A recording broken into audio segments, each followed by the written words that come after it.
So welcome back to another video and ये जो video होने वाला है ये कंप्लीट वन शॉट वीडियो होने वाला है आपका ई ट्रिपल ई का। तो ई ट्रिपल ई बहुत सारी ब्रांचेस को लग रहा है, तो मैं आपको सबसे पहले बता दूं कि मैकेनिकल जो एमई करके जो ब्रांच है उस पे मैकेनिकल ES401 एंड मैकेनिकल के बाद आपका आरएम आरएम ब्रांच है। एंड मैं आपको बता रहा हूँ, तो सबसे पहले मैं एक चीज बता दूं, सब्जेक्ट कोड है ES401, ठीक है। एंड अगर आपको ES401 है एंड आपको लग रहा है मतलब एनर्जी एंड एनवायरमेंटल इंजीनियरिंग है आपके सब्जेक्ट में, तो ये कंप्लीट वीडियो आपके लिए होने वाला है। यहाँ पे एक वीडियो में मैं आपको सारे पांच पांच यूनिट का कंटेंट प्रोवाइड करने वाला हूँ। एंड अगर ये वीडियो आपको अच्छा लगता है तो प्लीज मेक श्योर करिएगा, चैनल को सब्सक्राइब करिएगा, वीडियो को लाइक करिएगा एंड एक प्यारा सा कमेंट करिएगा भैया की मेहनत के लिए। एंड बाकी आपके जो नेक्स्ट एग्जाम है 5 तारीख को है आपका, 31 तारीख को आपका ई ट्रिपल ई का एग्जाम है। देन ई ट्रिपल ई के बाद आपका 5 तारीख को एग्जाम भैया, ठीक है। सो सारे टॉपिक्स, सारे इंपॉर्टेंट क्वेश्चन मैंने ई ट्रिपल ई के डाल दिए एंड सैंपल पेपर भी मैंने डाल दिया, ठीक है। एंड ये वीडियो कम से कम 1.5 घंटे 2 घंटे का होगा एंड 1 1.5 घंटे 2 घंटे में मैं आपकी सारी प्रॉब्लम्स एंड सारे सॉल्यूशन कंप्लीट करा दूंगा। एंड आपको पता है कि भैया इंग्लिश प्लस हिंदी पढ़ाते हैं एंड भैया के जो नोट्स रहते हैं बहुत मतलब बहुत एडवांटेज प्रोवाइड करते हैं इन एग्जामिनेशन। तो भैया तुम पढ़ो एंड तुमको जहां पे भी प्रॉब्लम लगता है तो बताओ मेरे को। एंड चलो अब चलते हैं अपन कंप्यूटर की स्क्रीन पे। मैं आपका और अपना टाइम वेस्ट नहीं करूंगा क्योंकि ना आपके पास टाइम है ना मेरे पास टाइम है। सो चलते हैं एक नेक्स्ट वीडियो में, तब तक please do like subscribe and share. So energy thank system you. क्या होता है, उसमें सोर्सेज क्या है एंड ट्रांसफॉर्मेशन क्या है, तो ये पूछता है, ठीक है। तो देखो एनर्जी होती है, एनर्जी सिस्टम क्या होता है, सबसे पहले तो हमें यही जानना होता है कि जो हमारी एनर्जी है वो क्या है। तो देखो एनर्जी सिस्टम वो अरेंजमेंट होती है जिसमें हम क्या करते हैं, एनर्जी को क्या करते हैं, प्रोड्यूस करते हैं, कन्वर्ट करते हैं और स्टोर किया जाता है। सबसे पहले हम क्या करेंगे, एनर्जी को प्रोड्यूस करेंगे, मतलब एनर्जी प्रोड्यूस की जाती है, फिर एनर्जी को कन्वर्ट किया जाता है एंड देन एनर्जी को स्टोर किया जाता है, ठीक है। तो इसका जो मतलब हायरार्की है, सबसे पहले समझो कि हमें पहले सोर्स फाइंड करना होगा, then conversion, then transmission and then energy नहीं then utilisation is called energy system, ठीक है। अब एक इसका एग्जांपल समझो, जैसे कोल से इलेक्ट्रिसिटी कैसे बनाते हैं अपन। तो सबसे पहले अपन देखेंगे कि जो हमारा कोल होता है, तो कोल कोल या कोयला आप तो जानते ही होंगे ना। तो ये सोर्स होता है हमारा, ठीक है। इसको हम कहाँ डालते हैं, बॉयलर प्लस टरबाइन में डालते हैं, ठीक है। किस लिए डालते हैं बॉयलर और टरबाइन में, कन्वर्जन के लिए, ठीक है। फिर इसको हम क्या करते हैं, ट्रांसमिशन लाइन में छोड़ते हैं, देन घर में फैन या लाइट के थ्रू हम इसको यूज कर पाते हैं, ठीक है। अगर इसको डीपली जानना है तो भाई इसके अंदर और घुसना पड़ेगा, तो सारी चीज़ें समझ में आएंगी कि कैसे एनर्जी का कन्वर्जन है, ठीक है। फिर दूसरा आता है इसी में कि भाई कंपोनेंट क्या है एनर्जी सिस्टम के। तो देखो एनर्जी सोर्स होती है, एनर्जी कन्वर्जन डिवाइस और ट्रांसमिशन सिस्टम। अब इनको तीनों को एक एक करके जानते हैं। देखो जहाँ से एनर्जी मिलती है वो हमारा क्या होता है, एनर्जी का सोर्स होता है। जैसे हमें एनर्जी कहाँ से मिलती है, सबसे पहले तो मतलब सन से हमें एनर्जी मिलती है, हवा से एनर्जी मिलती है और वाटर से एनर्जी मिलती है एंड कोल से एनर्जी मिलती है। तो ये हमने एग्जांपल लिख दिए। एंड फिर हमारा दूसरा है एनर्जी कन्वर्जन डिवाइस। तो एनर्जी कन्वर्जन डिवाइस क्या क्या है, जैसे कन्वर्जन, पहले समझो कन्वर्जन मतलब हमें मतलब अपनी एनर्जी को एक फॉर्म से दूसरे फॉर्म में बदलने को हम कन्वर्जन बोलते हैं, ठीक है। इसके एग्जांपल क्या है, जैसे एक टरबाइन है तो हीट हीट करेंगे, हीट से हीट होगा, mechanical, generator electrical, solar panel ये भी इलेक्ट्रिकल है, ठीक है। तो मतलब ये सारी चीज़ें दो मतलब जनरेटर और सोलर पैनल आपको क्या देंगे, इलेक्ट्रिसिटी बना के देंगे। और टरबाइन हमारा ये मैकेनिकल यूज़ में आ जाता है, ये हीट हीट हीट और लाइट के लिए भी यूज़ होता है। टरबाइन जो घूमता है उसके मदद से हम इलेक्ट्रिसिटी भी बना सकते हैं, ठीक। फिर आता है एनर्जी का यूटिलाइजेशन डिवाइस। देखो जहाँ एनर्जी का एक्चुअल यूज़ होता है वो हमारा क्या होता है, यूटिलाइजेशन होता है, ठीक है। यूटिलाइजेशन डिवाइस होता है, जैसे हम हमको हमारे घर में अंधेरा है एंड हम बल्ब को जला के उजिला कर रहे हैं, तो ये एनर्जी का यूटिलाइजेशन है, ठीक है। मोटर, हीटर, इट्स एटसेट्रा, ठीक है। अब देखो सोर्स क्या-क्या है एनर्जी के, जैसे देखो एनर्जी सोर्स के 2 टाइप होते हैं, ठीक है। पहला होता है कन्वर्जिबल सोर्स, मतलब पुराने होते हैं ये, मतलब ज़्यादा यूज़ होने वाले होते हैं। ये बहुत पुराने टाइप, मतलब आप ये समझ लो कि अभी नहीं, बहुत पहले से चलते आ रहे हैं, ठीक है। एक होता है रिन्यूएबल सोर्सेज़, ठीक है। तो इसमें क्या होता है, इसको भी जानते हैं एंड उसमें क्या होता है उसको भी जानते हैं, ठीक है। तो सबसे पहले इसमें ये होता है, कोल होता है, पेट्रोलियम होता है, नेचुरल गैस होती है एंड हाइड्रो पावर होती है, ठीक है। तो अब कोल कोल के पॉइंट समझो कि कोल जो है वो थर्मल पावर प्लांट में यूज़ होता है, और जो हमारा पेट्रोलियम है वो व्हीकल में यूज़ होता है, लाइक डीजल और पेट्रोल, ठीक है। एंड नेचुरल गैस में क्या यूज़ होता है, कुकिंग, नेचुरल गैस हमारा कुकिंग के लिए यूज़ होता है एंड पावर प्लांट के लिए यूज़ होता है, और हाइड्रो पावर डैम्स से इलेक्ट्रिसिटी के लिए। इसमें प्रॉब्लम ये आती है कि ये लिमिटेड वर्ल्ड क्वांटिटी में है और पॉल्यूशन बहुत ज़्यादा होता है इससे, ठीक है।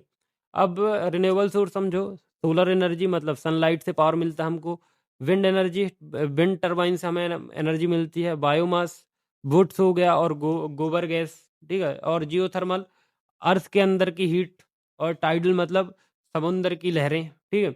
इसके एडवांटेज क्या है कि जो ये मतलब सबसे पहले तो ये रिन्यूएबल है, ठीक है, और इससे बहुत कम पॉल्यूशन होता है, तो ये सबसे बड़ा एडवांटेज है इसका, ठीक है। एंड अब इसके आगे है जो हमारा एनर्जी ट्रांसफॉर्मेशन, ये बहुत ज़्यादा इंपॉर्टेंट है, बिकॉज एनर्जी कभी कभी डिस्ट्रॉय नहीं होती, बस एक फॉर्म से दूसरे फॉर्म में कन्वर्ट हो जाती है, ठीक है। देखो एनर्जी कभी भी डिस्ट्रॉय नहीं होती, ये सबसे मेन पॉइंट है, और ये इसलिए मेन पॉइंट है क्योंकि बहुत से लोगों को लगता है क्योंकि कि एनर्जी डिस्ट्रॉय हो जाती है, तो एनर्जी डिस्ट्रॉय नहीं होती है, एनर्जी एक फॉर्म से दूसरे फॉर्म में कन्वर्ट हो जाती है। कॉमन ट्रांसफॉर्मेशन के एग्जांपल हैं जैसे थर्मल पावर प्लांट, ये केमिकल और हीट में देखो इसमें केमिकल केमिकल हो गया, केमिकल से हीट पे जाओगे, हीट से मैकेनिकल पे जाओगे, मैकेनिकल से आप इलेक्ट्रिसिटी प्रोड्यूस कर दोगे। Hydro power plant, potential energy, kinetic energy, mechanical energy and electrical energy, ठीक है। सोलर पैनल, सोलर पैनल से आप क्या बनाओगे, सोलर पैनल जो होंगे वो उनको हीट पे रखोगे, हीट से वो चार्ज होंगे एंड आपको वो क्या बना के देंगे, इलेक्ट्रिसिटी भी बना के देंगे, ठीक है। अब कार इंजन में क्या होगा कि आप फ्यूल डालोगे, फ्यूल से क्या होगा कि फ्यूल हीट करेगा एंड जो आपके 2 एंड 4 स्ट्रोक इंजन है वो जैसे ही आप स्टार्ट करोगे या जो भी होगा, मतलब चाबी आपने प्रेस की, इग्नाइट करेगा एंड वो स्टार्ट हो जाएगा। इलेक्ट्रिक हीटर, इलेक्ट्रिसिटी से हीटर भी जला सकते हैं अपन, ठीक है। अब आता है एनर्जी फ्लो डायग्राम। तो एनर्जी फ्लो डायग्राम क्या होता है, देखो समझो, एनर्जी का सोर्स हो गया, कन्वर्जन डिवाइस हो गया, ट्रांसमिशन हो गया एंड यूटिलाइजेशन हो गया, ये आपका क्या है, एनर्जी का फ्लो डायग्राम। अब समझो फॉसिल फॉइल से रिलेटेड। अब देखो फॉसिल फॉइल क्या होता है, इसके टाइप क्या होते हैं, एक्सट्रैक्शन क्या होता है एंड एप्लीकेशन क्या होता है एंड चैलेंजेस क्या होता है। तो अब इनके बारे में जानते हैं, तो देखो इसके बारे में भी अच्छे से पढ़ेंगे। आई होप आपका जो पहला क्वेश्चन होगा वो आपको बहुत अच्छे तरीके से समझ में आ गया होगा, ठीक। फिर पहला, तो जो फॉसिल फॉइल होते हैं वो फ्यूल होते हैं जो मिलियन ऑफ ईयर पुराने प्लांट और एनिमल के रिमेन से हाई प्रेशर और टेम्परेचर से बने होते हैं, ठीक है। मतलब ये सोचो मिलियन ऑफ ईयर्स पुराने, अब मतलब आप समझ लेना कितना पुराना, ठीक है। जैसे आपका कोयला हो गया, पेट्रोलियम हो गया और नेचुरल गैस हो गई, ठीक है। जो आजकल अपन को पेट्रोल या डीजल या जो भी मतलब जो अभी वेनेजुला का ही ले लो, क्यों उसको उठाया गया उसके प्रेसिडेंट को, क्योंकि मतलब वहाँ का ऑयल की वजह से, ठीक है। तो ये बहुत पुराना है, अब ऑयल ज़मीन से निकल रहा है तो समझ लो आप, ठीक है। और वहाँ के प्लांट्स, एनिमल, ये सब चीज़ें, ठीक है। अब इसका टाइप क्या होता है, देखो सबसे पहला होता है कोल होता है मतलब कोयला, ठीक है। ये सॉलिड फ्यूल होता है, सबसे ज़्यादा यूज़ होने वाला थर्मल पावर प्लांट होता है, ठीक है। तो अब इसमें देखो टाइप ऑफ क्या होते हैं, इसमें बहुत टाइप के मतलब कूल होते हैं क्वालिटी के हिसाब से, क्वालिटी और फीचर। देखो जो एक पीट करके होता है, इसकी जो मतलब इसका जो कार्बन परसेंटेज होता है वो बहुत लोवेस्ट होता है, ठीक है। एंड जो इसमें फीचर्स होते हैं ये इनिशियल स्टेज के फीचर्स होते हैं, ठीक है। और लिग्नाइट लिग्नाइट करके एक कोल होता है, उसके जो कार्बन परसेंटेज होता है वो लो होता है एंड इसका फीचर्स ब्राउन कोल होता है, ठीक है। एंड बिटनोमियस, इस ये जो कोल का टाइप है इसका जो कार्बन परसेंटेज है ये इसका मीडियम होता है एंड ये मोस्ट यूज में आता है, ठीक है। एंथ्रेक्टिक जो है ये हाईएस्ट कार्बन परसेंटेज होता है एंड इसका बेस्ट क्वालिटी फीचर्स होता है जिसलिए यूज होता है। अब देखो कर्ड ऑयल जो होता है, इसमें आप ये समझो कि कर्ड ऑयल में पेट्रोलियम एंड मतलब पेट्रोलियम हो गया, डीजल हो गया, केरोसिन हो गया, एलपीजी हो गया और भी अदर ऑयल हो जाते हैं, ठीक है। तो उसमें लिक्विड फॉसिल फ्यूल में अंडरग्राउंड ऑयल फील्ड, अंडरग्राउंड जो अपन मतलब अपन जब ज़मीन की खुदाई करें तो अपन को क्या मिलता है, अपन को ऑयल मिलता है। देन अपन उसको क्या करते हैं, रिफाइन करते हैं, तो अपन को पेट्रोल मिलता है, देन डीजल मिलता है, देन केरोसिन मिलता है, and LPG and lubricating oil मिलता है, एंड अदर ऑयल मिलते हैं, ठीक है। अब नेचुरल गैस में आओ तो गैसियस फॉसिल फ्यूल पेट्रोलियम के साथ ही मिलता है, ठीक है। मेन कंपोनेंट क्या होता है, मीथेन CH4, और ये किस फॉर्म में मिलता है हमें, सीएनजी एंड पीएनजी फॉर्म में, ठीक है। अब extraction of fossil fossil foil देखो, तो कोल का एक्सट्रैक्शन समझो कि हमें सरफेस माइनिंग कब करते हैं, जब कोल सरफेस के पास होता है। अंडरग्राउंड माइनिंग कब होती है, जब कोल डीप हो, मतलब अंडरग्राउंड माइनिंग तब होती है जब कोयला बहुत अंदर हो, ठीक है। Petroleum and natural gas extraction, geological survey, drilling of wells and pumping crude oil gas to surface, ठीक है। एंड पेट्रोलियम रिफाइनरी में सेपरेशन होती है, मतलब फ्रैक्शनल डिस्टिलेशन, ठीक है। अब इसका एप्लीकेशन क्या है, सबसे पहले देखो एप्लीकेशन है फ्यूल्स। फ्यूल्स पहले हमारे पास 3 फ्यूल हम ले रहे हैं, कोल ले रहे हैं, पेट्रोलियम एंड नेचुरल गैस। इनके मेन यूज़ क्या है, तो देखो कोल का यूज़ क्या है, इलेक्ट्रिसिटी में और स्टील इंडस्ट्री में बहुत तगड़ा यूज़ है। और पेट्रोलियम का आपका ट्रांसपोर्ट से रिलेटेड हो गया, ट्रांसपोर्ट फ्यूल हो गया, प्लास्टिक में यूज़ है, एंड केमिकल्स में यूज़ है। नेचुरल गैस कुकिंग में यूज़ किया जाता है, पावर प्लांट में यूज़ किया जाता है, और फर्टिलाइजर इंडस्ट्री में यूज़ किया जाता है, ठीक है। एंड नाउ अब चैलेंज क्या है फॉसिल फ्यूल की, ये भी देख लेते हैं भाई। नॉन रिन्यूएबल होता है, मतलब लिमिटेड सप्लाई, ख़त्म हो सकता है, ठीक है। And air pollution, CO2, SO2, NOx ये रिलीज़ करता है। ग्लोबल वार्मिंग में क्या यूज़ होता है, ग्रीन हाउस गैसेस टेम्परेचर बढ़ाते हैं। And acid rain, health problem and environmental damage. तो इसके 6 चैलेंजेस हैं। पहला non renewable, air pollution, global warming and acid rain, and health problem and environmental damage, ठीक है। अब नाउ नेक्स्ट जो क्वेश्चन है वो हमारा किससे रिलेटेड है, रिन्यूएबल एनर्जी सोर्सेज से। तो रिन्यूएबल एनर्जी सोर्सेज, तो इसके बारे में जानते हैं। तो देखो जो रिन्यूएबल एनर्जी सोर्स होता है वो मतलब वो एक, देखो रिन्यूएबल एनर्जी वो एनर्जी है जो नेचुरली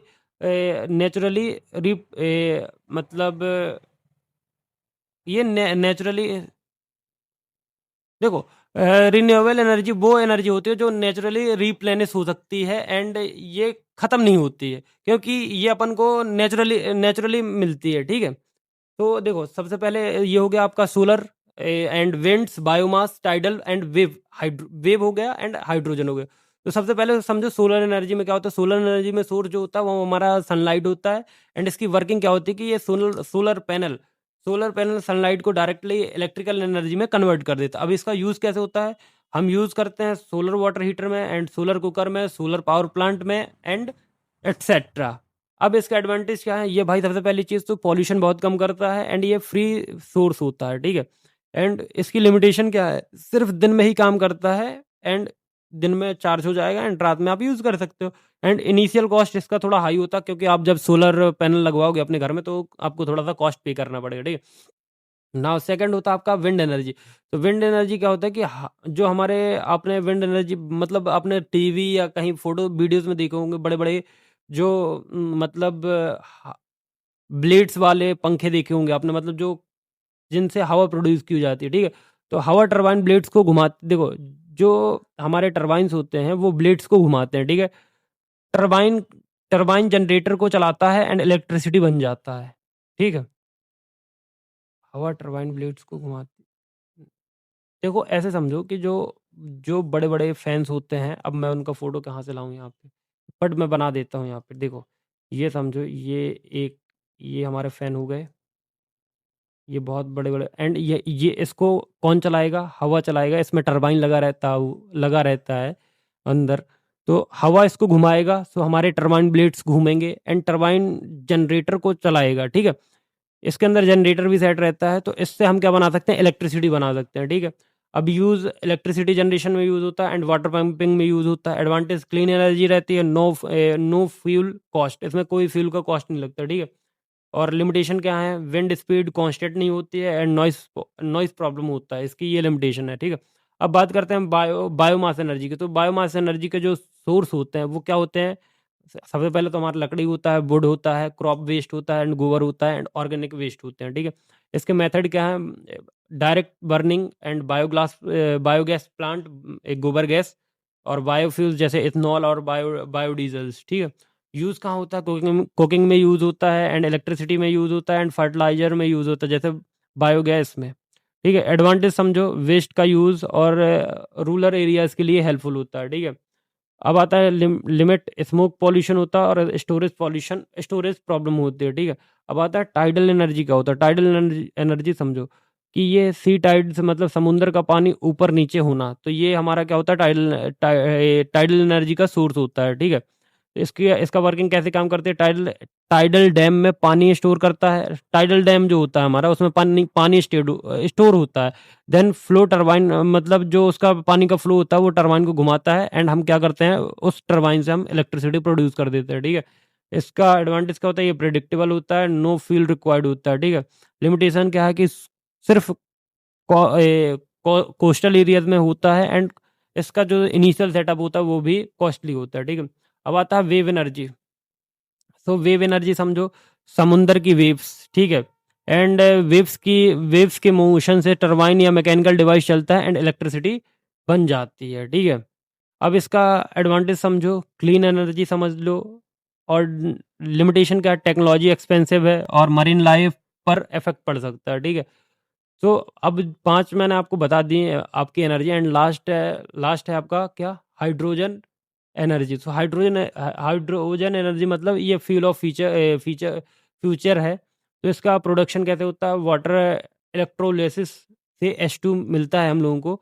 एंड इसका जो वर्किंग होता है, जो हाइड्रोजन फ्यूल सेल होते हैं, वो केमिकल एनर्जी से इलेक्ट्रिसिटी प्रोड्यूस करते हैं, ठीक है।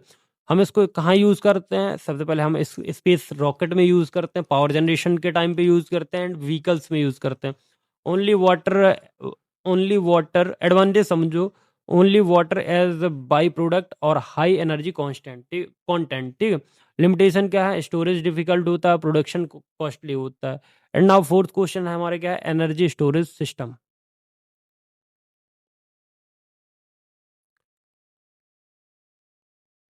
एनर्जी स्टोरेज सिस्टम, ठीक है। सो एनर्जी स्टोरेज सिस्टम समझो। एनर्जी स्टोरेज सिस्टम क्या होता है कि एनर्जी स्टोरेज सिस्टम वो सिस्टम होता है जो एक्स्ट्रा एनर्जी को स्टोर करके बाद में जब हमें डिमांड होती है तब हम उसका यूज़ कर सकते हैं, जो हमारे पास जो स्टोर एनर्जी रखी हुई है। देखो सबसे पहले मेरी बात समझो, जो लिखा है उसको छोड़ दो। हमारे पास मतलब अब ये समझो एनर्जी स्टोरेज सिस्टम क्या होता है। सपोज जैसे हमारे पास जैसे सोलर सेल का आप एग्जांपल लो, ठीक है। हमने ना उसको बहुत चार्ज कर लिया, ठीक है। एंड हमें जितना यूज़ करना है तो हम यूज़ कर लेंगे, एंड जितना हमारा इलेक्ट्रिसिटी बच गया हम उसको क्या कर लेंगे, स्टोर कर लेंगे। एंड जब बरसात का टाइम आता है, देन हम उसको उस स्टोर एनर्जी को हम यूज़ कर सकते हैं, ठीक है। पम्प्ड हाइड्रो स्टोरेज, तो पीएचएस बोला जाता है इसको।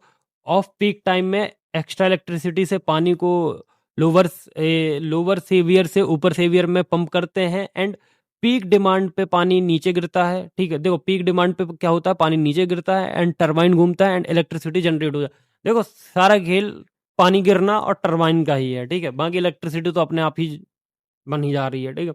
एनर्जी ट्रांसफॉर्मेशन समझो, इलेक्ट्रिकल एनर्जी से पोटेंशियल एनर्जी बनी, पोटेंशियल एनर्जी से काइनेटिक एनर्जी बनी, काइनेटिक से मैकेनिकल एनर्जी में कन्वर्ट हुई, एंड मैकेनिकल एनर्जी से आपका कहाँ कन्वर्ट हो गया, इलेक्ट्रिकल एनर्जी में। अब इसके मेन पार्ट्स क्या होते हैं, अपर सेवियर्स, लोअर लोअर लोअर हो गया, एंड पंप हो गया, टरबाइन हो गया, एंड जनरेटर हो गया, ठीक है। अब आता है एडवांटेज। तो लार्ज स्केल स्टोरेज होता है, लॉन्ग लाइफ होता है, रिलायबल होता है, एंड अब इसके लिमिटेशन समझो, लार्ज एरिया रिक्वायर्ड होता है, एंड हाई इनिशियल कॉस्ट होती है, और एनवायरमेंटल इम्पैक्ट पड़ता है, ठीक है। अब बात करते हैं बैटरीज की। तो देखो बैटरीज के बारे में समझो। तो केमिकल एनर्जी को स्टोर करके ज़रूरत पड़ने पर इलेक्ट्रिकल एनर्जी देती है, ठीक है। तो इसके टाइप क्या होते हैं, lead acid battery, lithium ion battery, and nickel cadmium कैडियम battery, ठीक है। इसके यूज़ क्या होते हैं, mobile phone, UPS, and electric vehicles. अब समझो इसके एडवांटेज क्या है, ये पोर्टेबल होता है, फास्ट रिस्पॉन्स देता है, एंड ईजी टू यूज़ होता है। लिमिटेशन क्या है, limited life cycle, disposal problem, and expensive होता है, ठीक है। अब आता है सुपर कंडक्टिंग एनर्जी स्टोरेज। तो SMES भी इसको बोला जाता है, सुपर कंडक्टिंग एनर्जी स्टोरेज। तो इसका कॉन्सेप्ट समझो पहले कि सुपर कंडक्टर मटेरियल में करंट फ्लो होता है विदाउट रेजिस्टेंस, बहुत लो टेम्परेचर पर। ध्यान रखना, जो हमारा सुपर कंडक्टिंग मटेरियल होता है उसमें करंट फ्लो होता है लेकिन विदाउट रेजिस्टेंस, ठीक है। इसका वर्किंग कैसे काम करता है, इलेक्ट्रिक करंट ये हमारे सुपर कंडक्टिंग कॉइल में स्टोर होता है एंड मैग्नेटिक फील्ड में एनर्जी स्टोर होती है, जब चाहिए होता है तब हम इंस्टेंटली रिलीज करके ले लेते हैं, ठीक है। अब एनर्जी का फॉर्म समझो, मैकेनिकल एनर्जी किसमें, मैकेनिकल एनर्जी को मैग्नेटिक फील्ड में हमने क्या किया, कन्वर्ट किया एंड देन हमने इलेक्ट्रिकल एनर्जी में कन्वर्ट कर दिया, ठीक है। अब आता है एडवांटेज, ये वेरी फास्ट रिस्पॉन्स देती है, हाई एफिशिएंसी होती है, नो एनर्जी लॉस, मतलब थ्योरेटिकल लिमिटेशन क्या है, वेरी कॉस्टली होते हैं और इसमें क्रायोजेनिक कूलिंग रिक्वायर्ड होती है एंड कॉम्प्लेक्स टेक्नोलॉजी होती है, ठीक है। अब आता है सस्टेनेबिलिटी एंड एनवायरमेंटल इम्पैक्ट। तो देखो सस्टेनेबिलिटी क्या होती है, तो सस्टेनेबिलिटी का मतलब होता है कि हमें प्रेजेंट की नीड को मीट करना बिना फ्यूचर जनरेशन की नीड को कंप्रोमाइज़ किए। देखो सपोज़ जो हमारी प्रेजेंट की ज़रूरत है हमें, उसको हम क्या करना, देखो उसको मतलब जैसे हमें प्रेजेंट की नीड जो भी है हमें वो पूरी करना विदाउट फ्यूचर जनरेशन की नीड को कॉम्प्रोमाइज़ किए हुए, ठीक है। जैसे सीधा समझो कि आज जो डेवलपमेंट करना है, पर नेचर को कितना डैमेज होगा, मतलब नेचर को डैमेज नहीं करना है, कल के लिए भी हमें हमें सफ़र करना पड़ेगा इसलिए। तो अगर आज हमने अपने नेचर को ख़राब कर दिया तो हमें कल भी सफ़र करना पड़ेगा, परसों भी सफ़र करना पड़ेगा, तो ये हो गया हमारा नेचर कॉम्प्रोमाइज़। तो हमें ऐसी चीज़ें मतलब डेवलप करनी है कि हमारा जो नेचर रहे वो भी कॉम्प्रोमाइज़ ना हो, क्योंकि आने वाली जनरेशन की नहीं तो फिर बैंड बज जाएगी ना भाई। See pillars of sustainability, environmental sustainability, economic sustainability and social sustainability. So देखो एनवायरमेंटल सस्टेनेबिलिटी मतलब नेचर को प्रोटेक्ट करना, इकोनॉमिक सस्टेनेबिलिटी इकोनॉमी स्टेबल करना एंड सोशल सस्टेनेबिलिटी सोसाइटी का वेलफेयर हो, ठीक है। इन तीनों सस्टेनेबिलिटी का बैलेंस होना बहुत ज़्यादा ज़रूरी है, ठीक है। अब एनवायरमेंटल इम्पैक्ट क्या होता है भाई, इसको समझो। एनवायरमेंटल इम्पैक्ट मतलब ह्यूमन एक्टिविटीज़ का एनवायरनमेंट पे अटैक। अब इसको क्या समझो, इफ़ेक्ट मतलब अब इसको समझ लो कि जो हम आजकल एनवायरनमेंट के साथ कर रहे हैं वही सारी चीज़ है, ठीक है। Type of environmental impact, air pollution, water pollution, soil pollution, global warming, ozone layer depletion and loss of biodiversity. तो भाई अब देखो मेरे को ये शायद आपको बताने की ज़रूरत नहीं होगी कि हम एयर पॉल्यूशन कैसे करते हैं, वाटर पॉल्यूशन कैसे करते हैं, सॉइल पॉल्यूशन कैसे करते हैं, बट चलो मैं बता देता हूँ। देखो एयर पॉल्यूशन, आपकी गाड़ी, सबसे पहला एक चीज़ ध्यान रखो, ठीक है।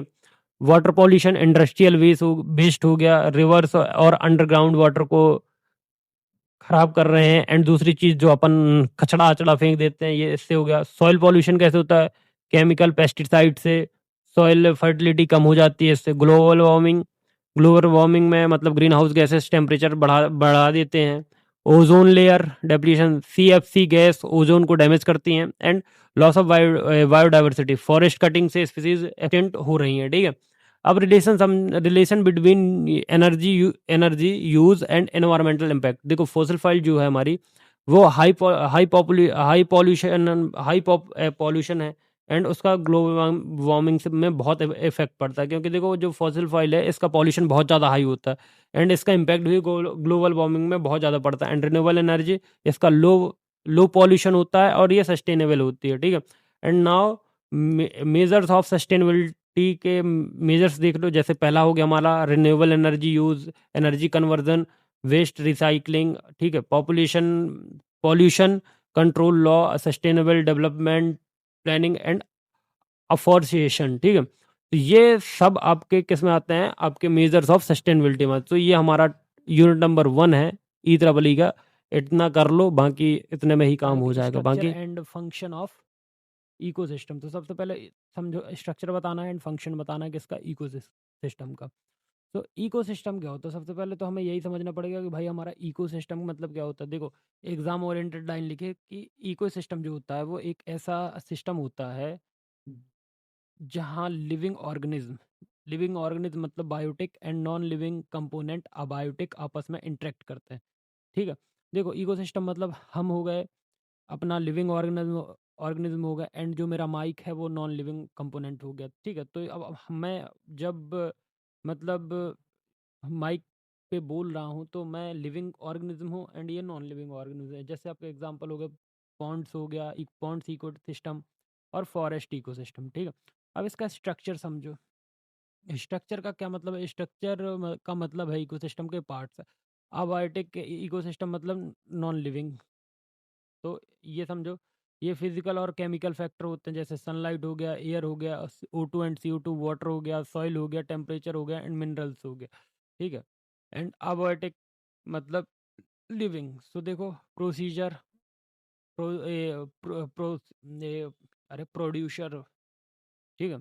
तो प्लांट्स और फोटोसिंथेसिस से फूड बनाते हैं, ठीक है।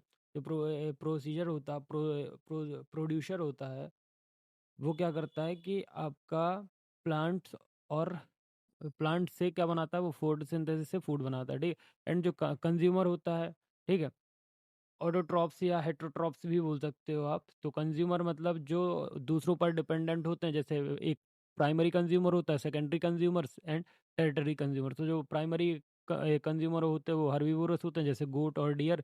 और सेकेंडरी कंज्यूमर हमारे कार्निवोरस होते हैं।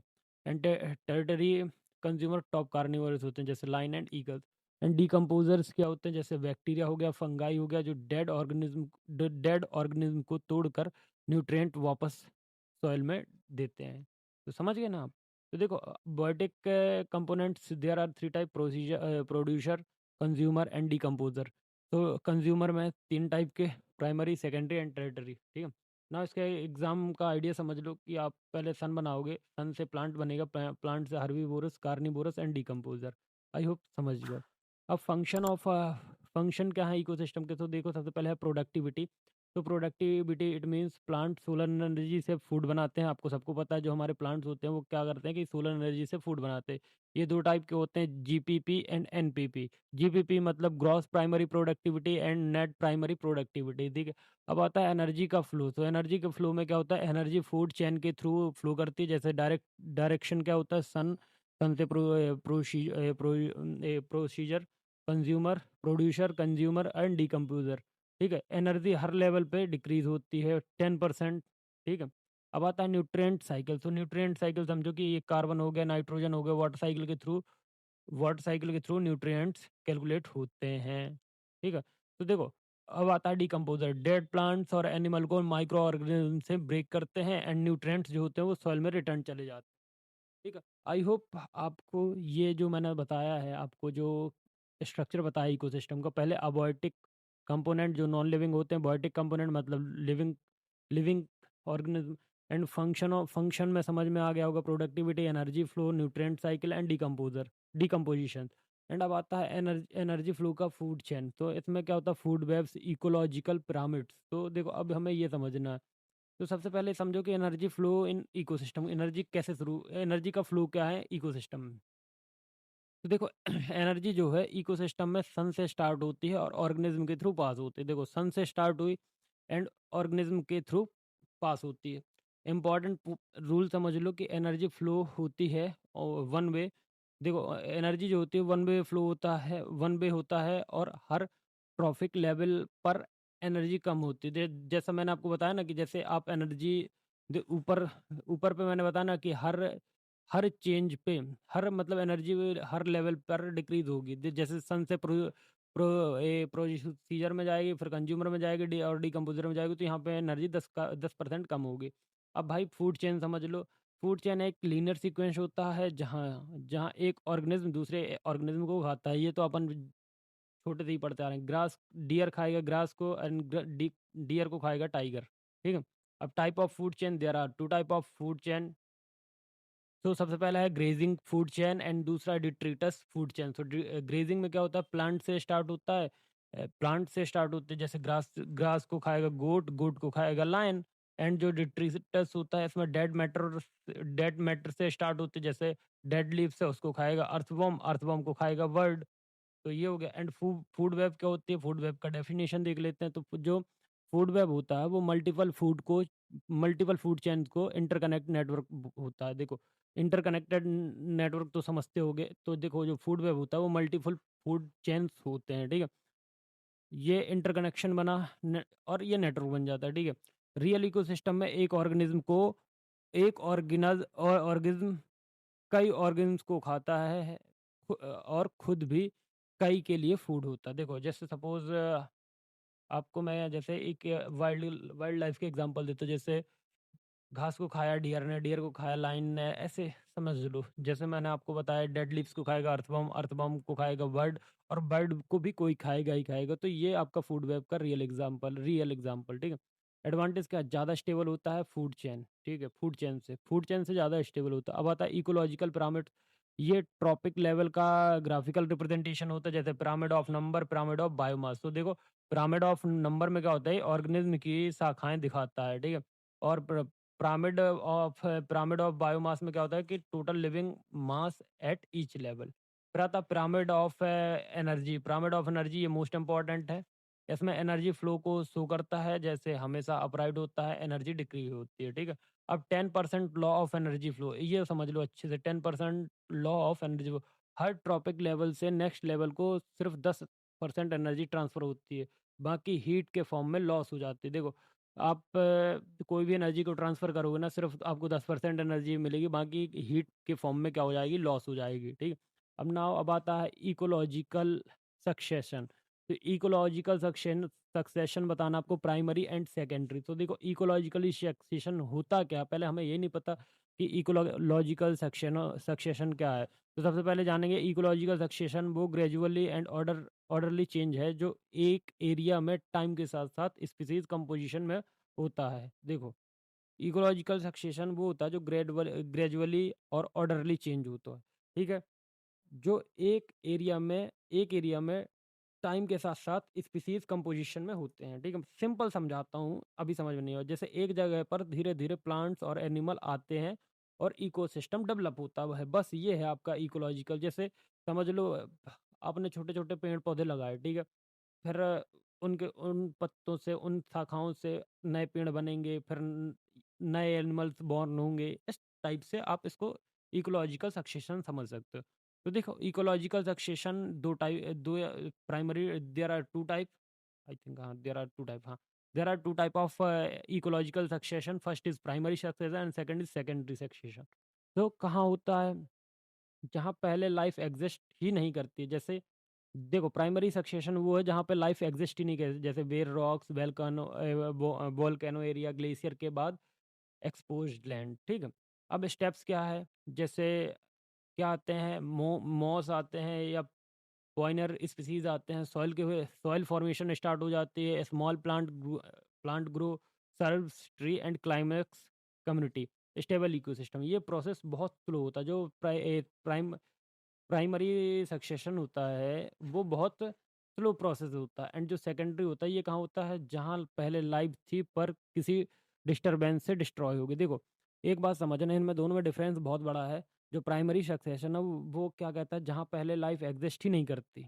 और हमारा सेकेंडरी क्या कहता है? जहाँ पहले लाइफ एग्जिस्ट करती थी बट किसी डिस्टरबेंस की वजह से डिस्ट्रॉय हो गई। समझो जैसे जैसे फॉरेस्ट फायर और फ्लूड हो गया, ह्यूमन एक्टिविटीज।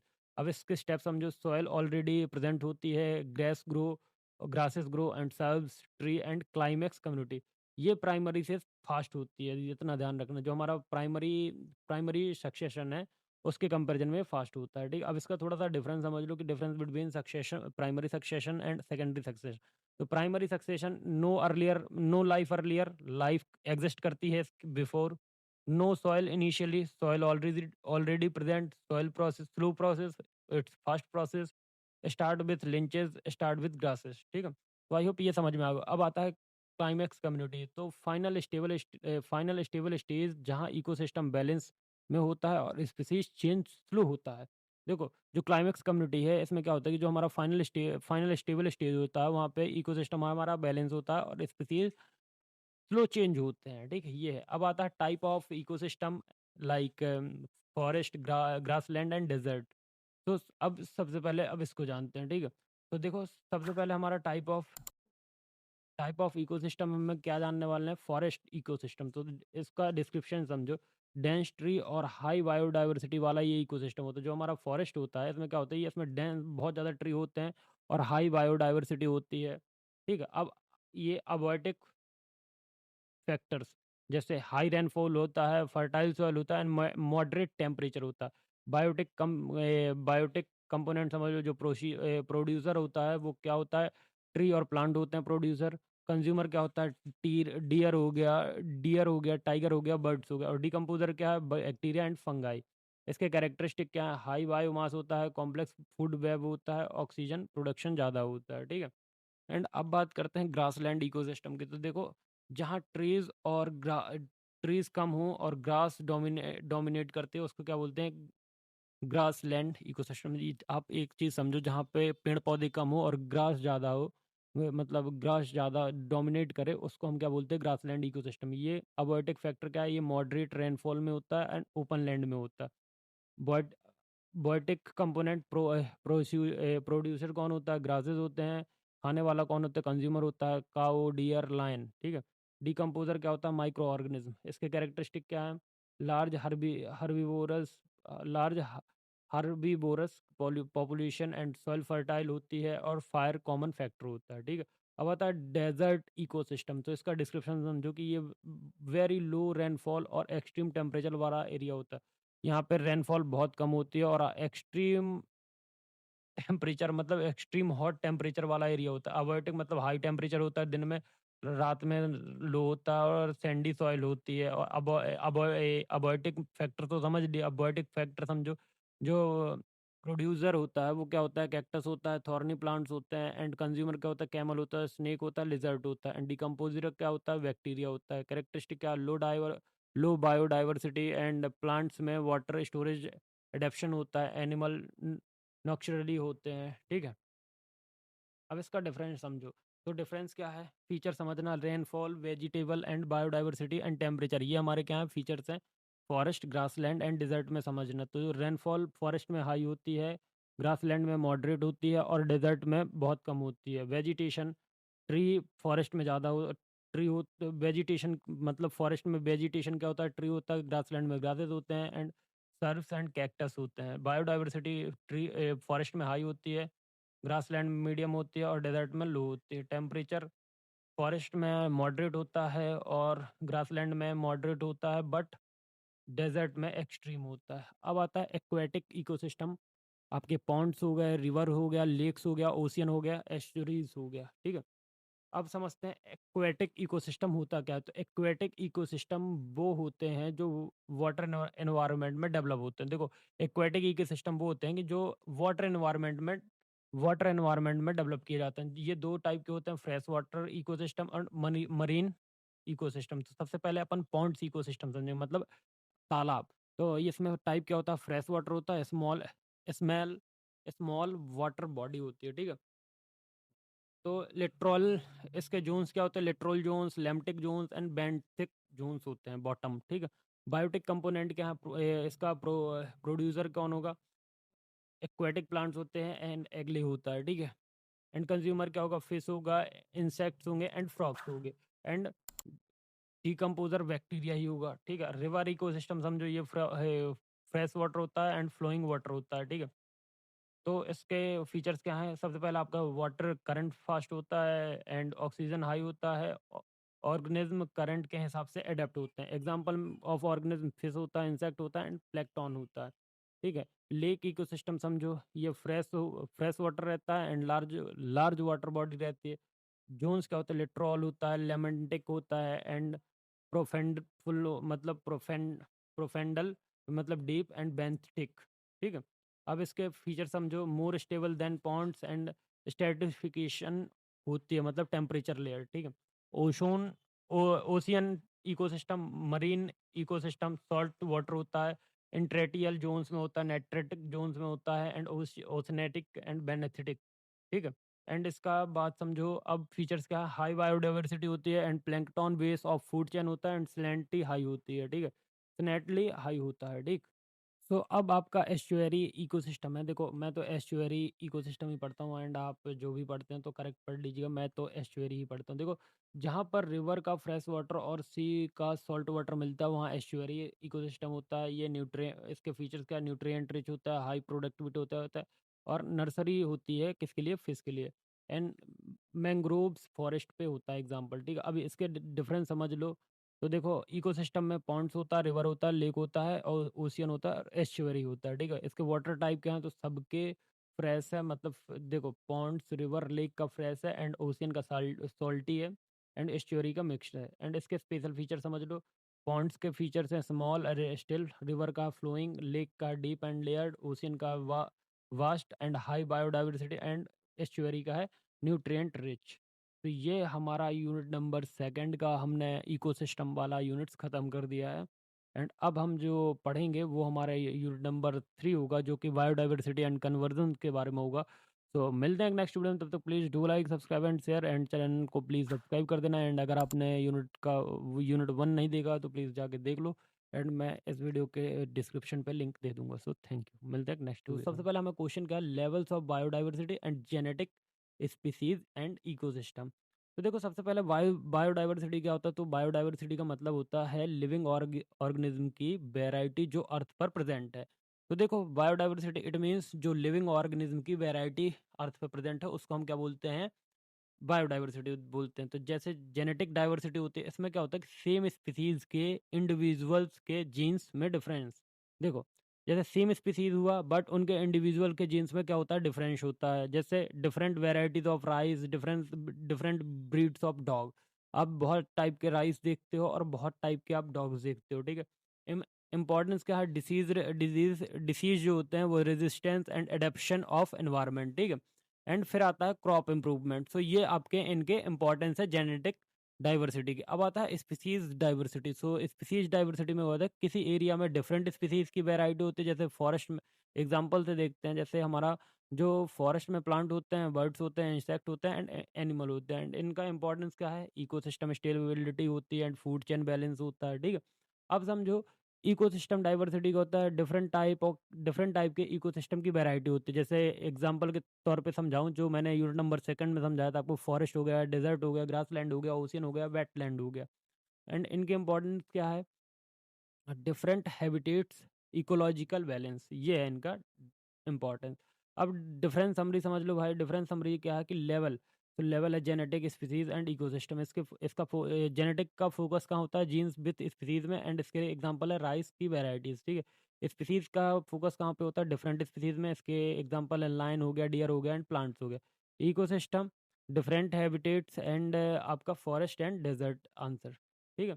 एंड अब हम बात करेंगे हमारे क्वेश्चन नंबर सेकंड में, जो हमने दिया है bio sorry bio geographical classification of India. तो bio geographical classification of India के बारे में जानते हैं। तो जो बायो जियोग्राफिकल क्लासिफिकेशन का मतलब क्या होता है कि इंडिया को डिफरेंट रीजन्स में डिवाइड करना based on climate, soil, vegetation, animals and geography, ठीक है। तो इंडिया को 10 बायोग्राफिकल जोन्स में डिवाइड किया गया है, ठीक है। तो आपको नहीं पता है तो मैं आपको यहाँ पे बताता हूँ। तो बायोग्राफिक जोन्स ऑफ इंडिया, तो पहला हमारा ट्रांस हिमालय जोन्स, इसमें लद्दाख एंड लाहौल स्पीति आती है। कोल्ड डिजर्ट एरिया आता है, स्नो लेपर्ड, याक, ये सारी चीज़ें हैं यहाँ की ट्रांस हिमालय जोन की, ठीक है। हिमालय जोन की समझो जो J&K एंड अरुणाचल प्रदेश तक।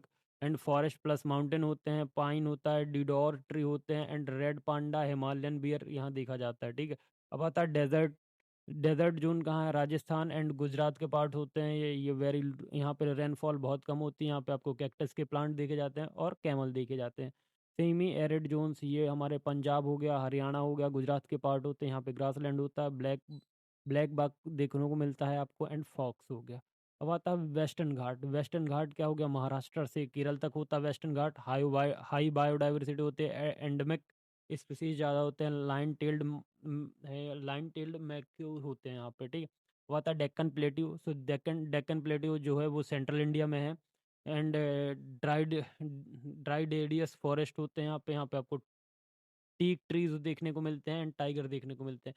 गैंगटिक प्लेन में आपको क्या मिलता है, यूपी, बिहार, वेस्ट बंगाल। ये फर्टाइल लैंड होती है, एग्रीकल्चर डोमिनेंट होता है, यहाँ पे बहुत ज़्यादा एग्रीकल्चर होता है भाई। North east India, Assam, Meghalaya etcetera, यहाँ पे बहुत ज़्यादा रेनफॉल होता है, डेंस फॉरेस्ट होता है। वन हॉर्न राइनोसोरस यहाँ पे आपको देखा जाता है, ठीक है, राइनोस देखे जाते हैं। एंड कोस्टल जोन्स क्या है, इंडिया के coastal area and mangroves and beaches, ठीक है। यहाँ पे फिश और टर्टाइल देखने को मिलता है। एंड आइलैंड, तो अंडमान निकोबार, लक्षद्वीप, कोरल रीफ्स होते हैं एंड यूनिक स्पीसीज होते हैं। अब इसका कंक्लूजन क्या निकाला मैंने कि इंडिया की बायो जियोग्राफिकल डाइवर्सिटी क्लाइमेट और जियोग्राफी के वेरिएशन के कारण बहुत रिच है, जो वाइल्ड लाइफ कन्वर्जन के लिए वेरी इंपॉर्टेंट है। तो देखो मैंने आपको जो हमारी क्या है बायो जियोग्राफिकल जोन्स है इंडिया के, उसके बारे में मैंने बताया। तो जो बायो जियोग्राफिकल इंडिया के कितने जोन्स है? 10 है। पहला है ट्रांस हिमालय जोन, दूसरा Himalaya zone, desert zone, semi arid zones and western western Ghats, Deccan plateau, Gangetic plain, north east India and coastal zones and island. तो ये आपके क्या थे? बायो जियोग्राफिकल डाइवर्सिटी के जोन्स, ठीक है।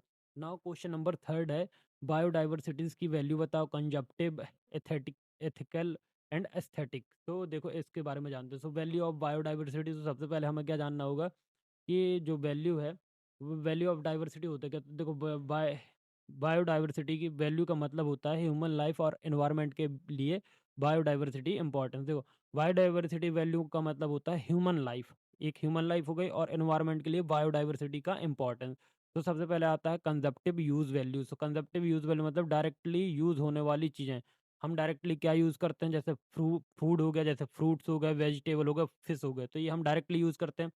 फ्यूल वुड हम डायरेक्टली यूज़ करते हैं। मेडिसिन प्लांट से या ड्रग से हम यूज़ करते हैं, डायरेक्टली यूज़ करते हैं। प्रोडक्टिव यूज़ यूज़ वैल्यू क्या होती है? मार्केट से सेल होने वाले प्रोडक्ट, आजकल हम सारी चीज़ें लेते हैं, जैसे टिम्बर हो गया, सिल्क हो गया, वूल हो गया, हनी हो गया, एंड जो आपके फार्मेसी के प्रोडक्ट होते हैं वो। फिर आता है आपका सोशल वैल्यू। सोशल वैल्यू मतलब कल्चर और ट्रेडिशनल इंपॉर्टेंस। तो देखो इसके एग्जांपल क्या है? स्केयर्ड प्लांट्स मतलब तुलसी हो गया, पीपल हो गया, एनिमल्स इन रिलीजन और ट्रेडिशनल रिचुअल्स। तो ट्रेडिशनल रिचुअल्स हो गए। एंड फिर आता है मोरल वैल्यू या एथिकल वैल्यू बोल सकते हैं। इसका मतलब ये होता है कि हर लिविंग ऑर्गेनिज्म को जीने का राइट है। आप कोई भी हो, मतलब मोरल वैल्यू तो सबको पता है, ह्यूमन हमारा मोरल ड्यूटी है कि स्पीसीज को एग्जिस्ट होने से बचाना, मतलब मरने से बचाना। एस्थेटिक वैल्यू मतलब नेचर की ब्यूटी और इन्जॉयमेंट। तो इसमें आता है आपका टूरिज्म आ गया, वाइल्ड लाइफ फोटोग्राफी आ गया, गार्डन्स आ गए एंड पार्क आ गए, ठीक है। ऑप्शन वैल्यू फ्यूचर में यूज़ होने वाली पॉसिबिलिटीज़, लाइक फ्यूचर मेडिसिन किसी अननोन प्लांट से मिल सकती है ये। Ecosystem services, ecosystem service value मतलब इनडायरेक्ट यूज़, एनवायरनमेंट को बैलेंस रखने वाली सर्विसेज। तो देखो एनवायरनमेंट को बैलेंस रखने के लिए कौन कौन सी सर्विसेज हैं? जैसे oxygen production, pollination and climate regulation and soil formation, ठीक है। तो ये कुछ चीज़ें हैं। एंड इसका मैंने क्या कंक्लूजन निकाला कि जो बायोडाइवर्सिटी के अलग अलग वैल्यूज़ ह्यूमन सर्वाइवल और एनवायरनमेंट बैलेंस दोनों के लिए एसेंशियल होते हैं। देखो जो मैंने आपको बायोडाइवर्सिटी के अलग अलग वैल्यूज़ बताए, वो ह्यूमन सर्वाइवल और एनवायरमेंटल को बैलेंस करने के लिए वो बहुत ज़्यादा ज़रूरी है एंड एसेंशियल भी है। तो देखो अभी तक हमने कितना पढ़ लिया? हमने 3 क्वेश्चन पढ़ लिए हैं। तो सबसे पहले हमने क्वेश्चन क्या पढ़ा था, मैं आपको एक बार फिर से थोड़ा सा रिवाइज करा दूं। देखो हमने पहले पढ़ा है level of biodiversity, genetic, species and ecosystem. तो जेनेटिक डाइवर्सिटी मैंने बताया आपको, सेम स्पीसीज के इंडिविजुअल के जीन्स में डिफरेंस, ठीक है। स्पीसीज डाइवर्सिटी मतलब किसी एरिया में डिफरेंट स्पीसीज की वैरायटी, ठीक है। इकोसिस्टम वैरायटी, डिफरेंट टाइप के इकोसिस्टम की वैरायटी देखने को मिलती है आपको। फिर आता है बायोलॉजिकल क्लासिफिकेशन इंडिया। तो बायोजियोग्राफिकल क्लासिफिकेशन ऑफ इंडिया में मैंने क्या बताया कि आपको बायो क्लासिफिकेशन का मतलब क्या होता है कि इंडिया का डिफरेंट रीजन्स में डिवाइड करना based on climate, soil, vegetation, animal and geography. तो इसके 10 हिस्से किए गए हैं। पहला हिस्सा है ट्रांस हिमालय जोन, फिर दूसरा Himalaya zone, desert zone, semi arid zones and Western Ghats and Deccan plateau, Gangetic plain, north east India, coastal zone and island. तो मैंने आपको 10 बता दिए। And biodiversity and consumptive, biodiversity value, consumptive, ethical, aesthetic etcetera. तो सबसे पहले बायोडाइवर्सिटी का क्या मैंने मतलब बताया कि ह्यूमन लाइफ और एनवायरनमेंट के लिए बायोडाइवर्सिटी इंपॉर्टेंस है, ठीक है। कंजप्टिव यूज़ कहाँ होता है? डायरेक्टली यूज़ होने वाली चीज़, जैसे फूड हो गया, फ्यूल हो गया और मेडिसिन हो गए। प्रोडक्टिव यूज़ वैल्यू मतलब मार्केट से सेल होने वाली वैल्यू, जैसे टिम्बर, सिल्क, वूल, हनी, फार्मेसी वाली चीज़ें एटसेट्रा। सॉइल वैल्यू क्या होती है? जैसे सोशल वैल्यू मतलब कल्चर और ट्रेडिशनल इंपॉर्टेंस, जैसे scared plant, animal in religion और ट्रेडिशनल रिचुअल्स। एथिकल वैल्यू या मोरल वैल्यू, एस्थेटिक वैल्यू मतलब नेचर की ब्यूटी और एंजॉयमेंट, टेररिज्म हो गया, wild life photography, garden park. And option value and ecosystem values indirect use होता है, ठीक है। एंड अब आता है हमारा threats, habitat loss, poaching, man wild life conflict, man and wild life conflict. तो थ्रेट्स ऑफ बायोडाइवर्सिटी मतलब बायोडाइवर्सिटी को ह्यूमन एक्टिविटीज से डेंजर है। थ्रेट्स मतलब खतरा। तो हैबिटेट लॉस क्या होता है, मीनिंग समझो पहले इसका। जब नेचुरल हैबिटेट डिस्ट्रॉय हो जाता है, जब हमारा जो नेचुरल हैबिटेट है वो डिस्ट्रॉय हो जाए, जैसे कैसे, किन कारणों से? डिफॉरेस्टाइजेशन एंड अर्बनाइजेशन और एग्रीकल्चर एक्सपोंशन एंड माइनिंग। माइनिंग खुदाई, अर्बनाइजेशन मतलब आपका ए, मतलब अर्बन अर्बन या रूरल, आप ये सब तो जानते होंगे ना, अर्बन। सो अर्बन मीन्स आपका जो अर्बनाइजेशन एंड आपका deforestation and agriculture expansion and mining. अब इससे इफेक्ट क्या होता है कि एनिमल्स का शेल्टर खत्म हो जाता है, स्पीसीज एक्सटेंशन खत्म हो जाता है एंड फूड चेन डिस्टर्ब हो जाती है, ठीक है। अब पोचिंग आता है, एनिमल्स का इलीगल हंटिंग। तो देखो पॉन्चिंग मतलब इलीगल इलीगल हंटिंग की जाती है। जैसे रीज़न क्या है इसके, हमें स्किन चाहिए होते हैं, हॉर्न मतलब राइनो के हॉर्न एंड टग्स मतलब एलिफेंट का, बोन्स मतलब हड्डी मतलब टाइगर की, ठीक है। इसके इफेक्ट क्या होते हैं, स्पीसीज पॉपुलेशन कम हो जाती है एंड इन एंड क्या बोलते हैं, एंजर्ड स्पीसीज रिस्क में हो जाती है, ठीक है। इन डेंजर मतलब जो डेंजर, जो मतलब इंडेंजर्ड समझो, मतलब जो डेंजर में नहीं है उसको इंडेंजर्ड स्पीसीज रिस्क में आ जाती है, ठीक है। मैन वाइल्ड लाइफ कॉन्फ्लिक्ट क्या क्या है भाई, जब ह्यूमन और वाइल्ड एनिमल का इंटरेक्शन डेंजरस हो जाता है। तो अब समझो आप, जब हमारा और वाइल्ड एनिमल्स का इंटरेक्शन, जो इंटरेक्शन होता है मतलब मेल मिलाप, वो डेंजरस हो जाता है। रीज़न क्या होता है, फॉरेस्ट एरिया कम हो जाता है, ह्यूमन सेटलमेंट जंगल के पास होते हैं, जो हमारे ह्यूमन हैं वो सेटल हो जाते हैं जंगल के पास, एनिमल फूड के लिए ब्लेज में आते हैं, ठीक है। एग्जाम्पल समझो, एलिफेंट क्रॉप को डिस्ट्रॉय कर देते हैं, टाइगर लाइव स्टॉक्स अटैक करता है, ठीक है। एंड इफेक्ट क्या होते हैं, ह्यूमन की डेथ होती है, या तो एनिमल मारा जाता है, या तो इकोसिस्टम इम्बैलेंस हो जाता है। अब कंट्रोल मेजर क्या है इसके, वाइल्ड लाइफ के प्रोटेक्शन लॉज लाए जाएँ, नेशनल पार्क और सेंचुरीज बनाई जाएँ, अवेयरनेस प्रोग्राम चलाए जाएँ, एंटी पोचिंग स्क्वाड हो, हैबिटेट कन्वर्जन हो, ठीक है। अब इसके कंक्लूजन समझो, अगर हैबिटेट लॉस, पॉन्चिंग और ह्यूमन वाइल्ड लाइफ कॉन्फ्लिक्ट को कंट्रोल नहीं किया गया तो बायोडाइवर्सिटी सीरियसली डिक्लाइन करेगी। एग्जाम ट्रिक बताता हूँ कि हैबिटेट लॉस मतलब समझो, होम गोन मतलब अपना घर खत्म, पॉन्चिंग मतलब इलीगल हंटिंग जो अपन जानवर ही करते, कॉन्फ्लिक्ट मतलब ह्यूमन वर्सेस एनिमल, समझो ये समझो, ठीक है। तो in situ and ex situ conversion समझो। तो देखो इन सिटू सिटू कन्वर्जन मतलब स्पीसीज को उनके नेचुरल हैबिटेट में प्रोटेक्ट करना, ठीक है। इसका मतलब ये होता है कि जैसे हमारे जो एग्जांपल हैं, जैसे नेशनल पार्क हो गया, वाइल्ड लाइफ हो गया एंड बायोस्फीयर रिजर्व्स हो गए, तो इसके एडवांटेज क्या है भाई, नेचुरल एनवायरनमेंट मेंटेन होता है और स्पीसीज को नेचुरल बिहेवियर सेफ रहता है एंड होल इकोसिस्टम कन्वर्ज होता है, ठीक है।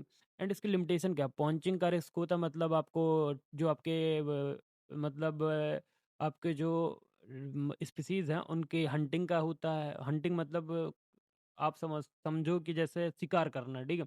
नेचुरल डिजास्टर का इफेक्ट पड़ता है, तो ये दो चीज़ें होती हैं, ठीक है। एंड अब हम आगे की तरफ बढ़ेंगे, जो हमारा नेक्स्ट नेक्स्ट टॉपिक है, तो वो है हमारा एक्स सिटू कन्वर्जन। तो स्पीसीज को नेचुरल हैबिटेट से बाहर प्रोटेक्ट करना, जैसे जूस हो गया, जूस मतलब चिड़ियाघर, botanical garden, seed banks and gene banks, ठीक है। इसके एडवांटेज क्या है, रेयर स्पीसीज को सेफ रख सकते हैं एंड ब्रीडिंग प्रोग्राम्स पॉसिबल ही है। लिमिटेशन समझो, आर्टिफिशियल कंडीशन है एंड हाई कॉस्ट होता है, नेचुरल एडेप्टेशन कम हो जाता है, ठीक है। अब डिफरेंस समझो इन सिटू एंड एक्स सिटू के बारे में। तो इसको सिटू ही पढ़ा जाता है, ठीक है। एंड नेचुरल हैबिटेट देखो, इन सिटू और एक्स सिटू में, तो पहला है ये नेचुरल हैबिटेट में होता है, ठीक है। पेन चेंज करना पड़ेगा, तो ये नेचुरल हैबिटेट में होता है, ये आउटसाइड हैबिटेट में होता है। होल इकोसिस्टम प्रोटेक्ट रहता है, इंडिविजुअल स्पीसीज प्रोटेक्ट रहता है। एग्जांपल नेशनल पार्क है, एग्जांपल जू है। नेचुरल सर्वाइवल और ह्यूमन केयर पर डिपेंड होते हैं ये, ठीक है। तो हमारा ये यूनिट नंबर 3 भी यहीं पे ख़त्म होता है एंड हम अब यूनिट नंबर 4 के साथ आपको मिलेंगे अब नेक्स्ट वीडियो में। अगर आपने हमारे फर्स्ट एंड सेकंड यूनिट के वीडियो नहीं देखे हैं तो जाके प्लीज़ देखिए एंड प्लीज़ उनको लाइक करिए, सब्सक्राइब करिए एंड शेयर करिए।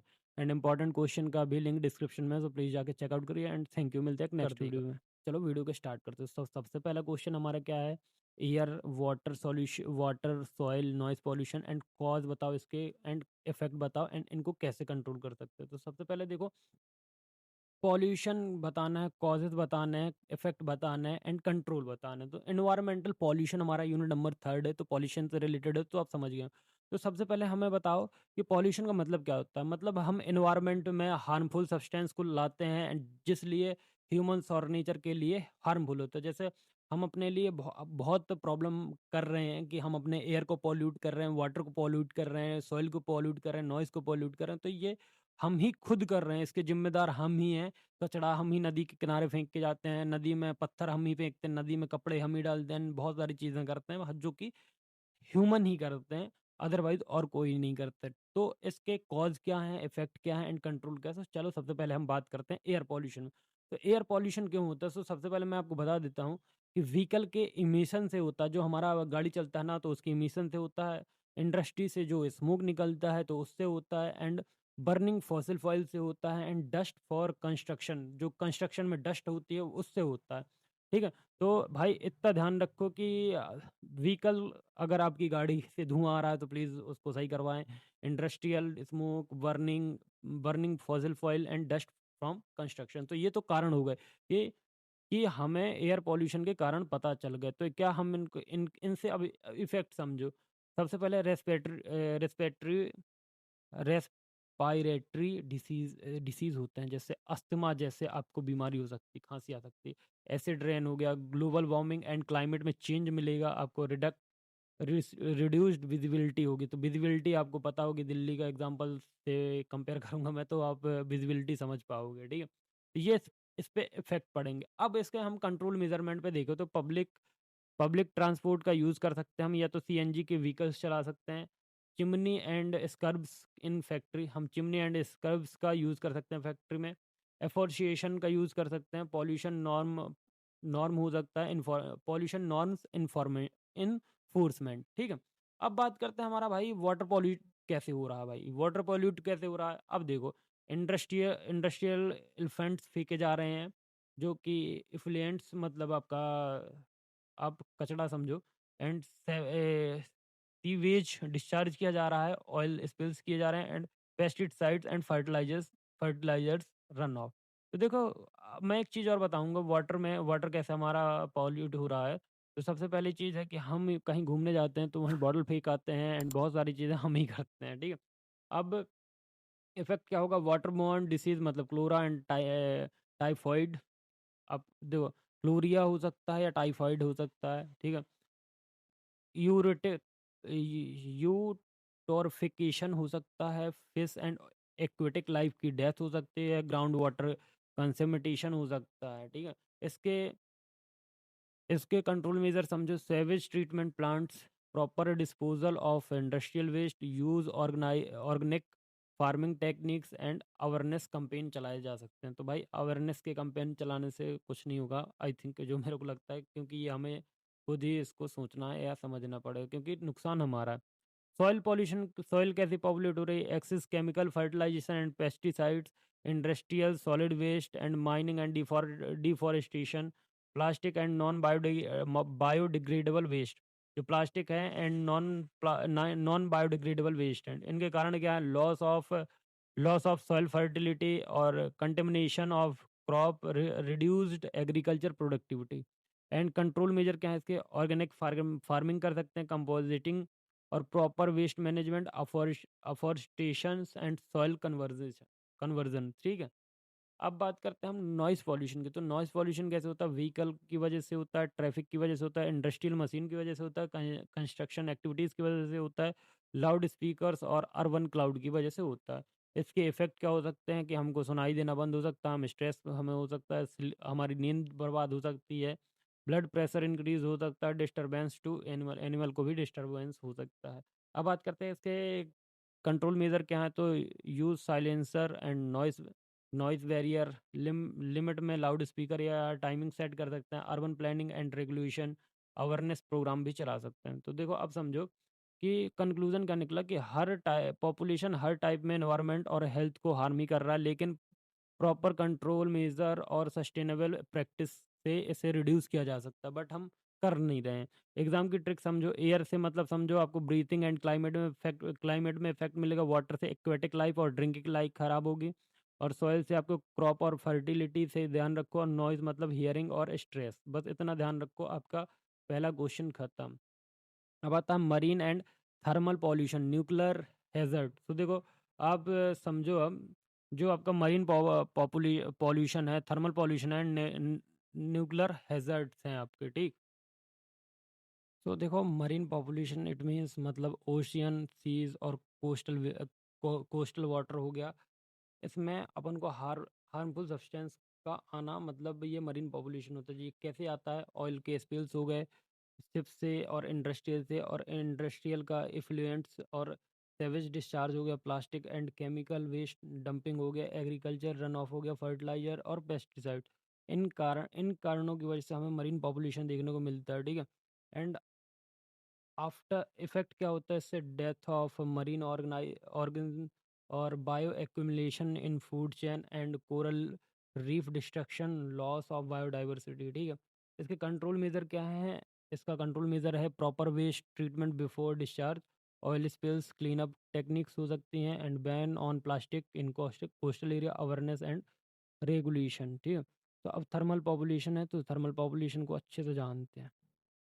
तो देखो अब है थर्मल पॉल्यूशन। तो थर्मल पॉल्यूशन क्या होता है कि जब हमारी जो इंडस्ट्रीज होती हैं या पावर प्लांट होते हैं, वो अपने हॉट वाटर को, मतलब हॉट वाटर या हीट इन्वायरमेंट, मतलब हॉट वाटर को हीट इन्वायरमेंट में रिलीज करते हैं, तो टेम्परेचर क्या होता है कि राइज होता है एंड इकोसिस्टम डिस्टर्ब हो जाता है। देखो समझो, जैसे आप कोई इंडस्ट्रीज हो एंड आपने हॉट वाटर को रिलीज किया, मतलब हॉट वाटर को बाहर किया, तो हीट एनवायरनमेंट में रिलीज़ कर दिया आपने, मतलब जैसे आपका जो कुछ भी हॉट वाटर है आपने बाहर फेंक दिया, तो उससे क्या होगा कि टेम्परेचर राइज होता है, इससे इकोसिस्टम डिस्टर्ब होता है, ठीक है।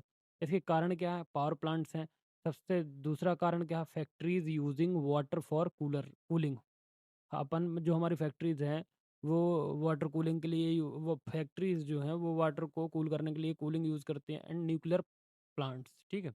अब बात करते हैं ऑक्सीजन, इसके इफेक्ट क्या होंगे? देखो, ऑक्सीजन सस्टेनेबिलिटी कम हो जाती है, फिश किलिंग और एगल ब्लूम्स हो जाता है, and change in aquatic ecosystem balance, ठीक है।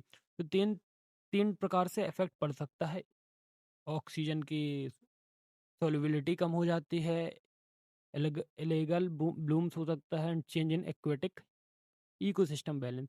अब इसके कंट्रोल मेजर देखो। तो कंट्रोल मेजर क्या है कि कूलिंग पॉन्ड्स टावर और releasing water gradually, reuse of hot water. तो इसके कंट्रोल मेजर ये है कि हम रीयूज कर रहे हैं, रीयूज कर सकते हैं हॉट वाटर को, ठीक है।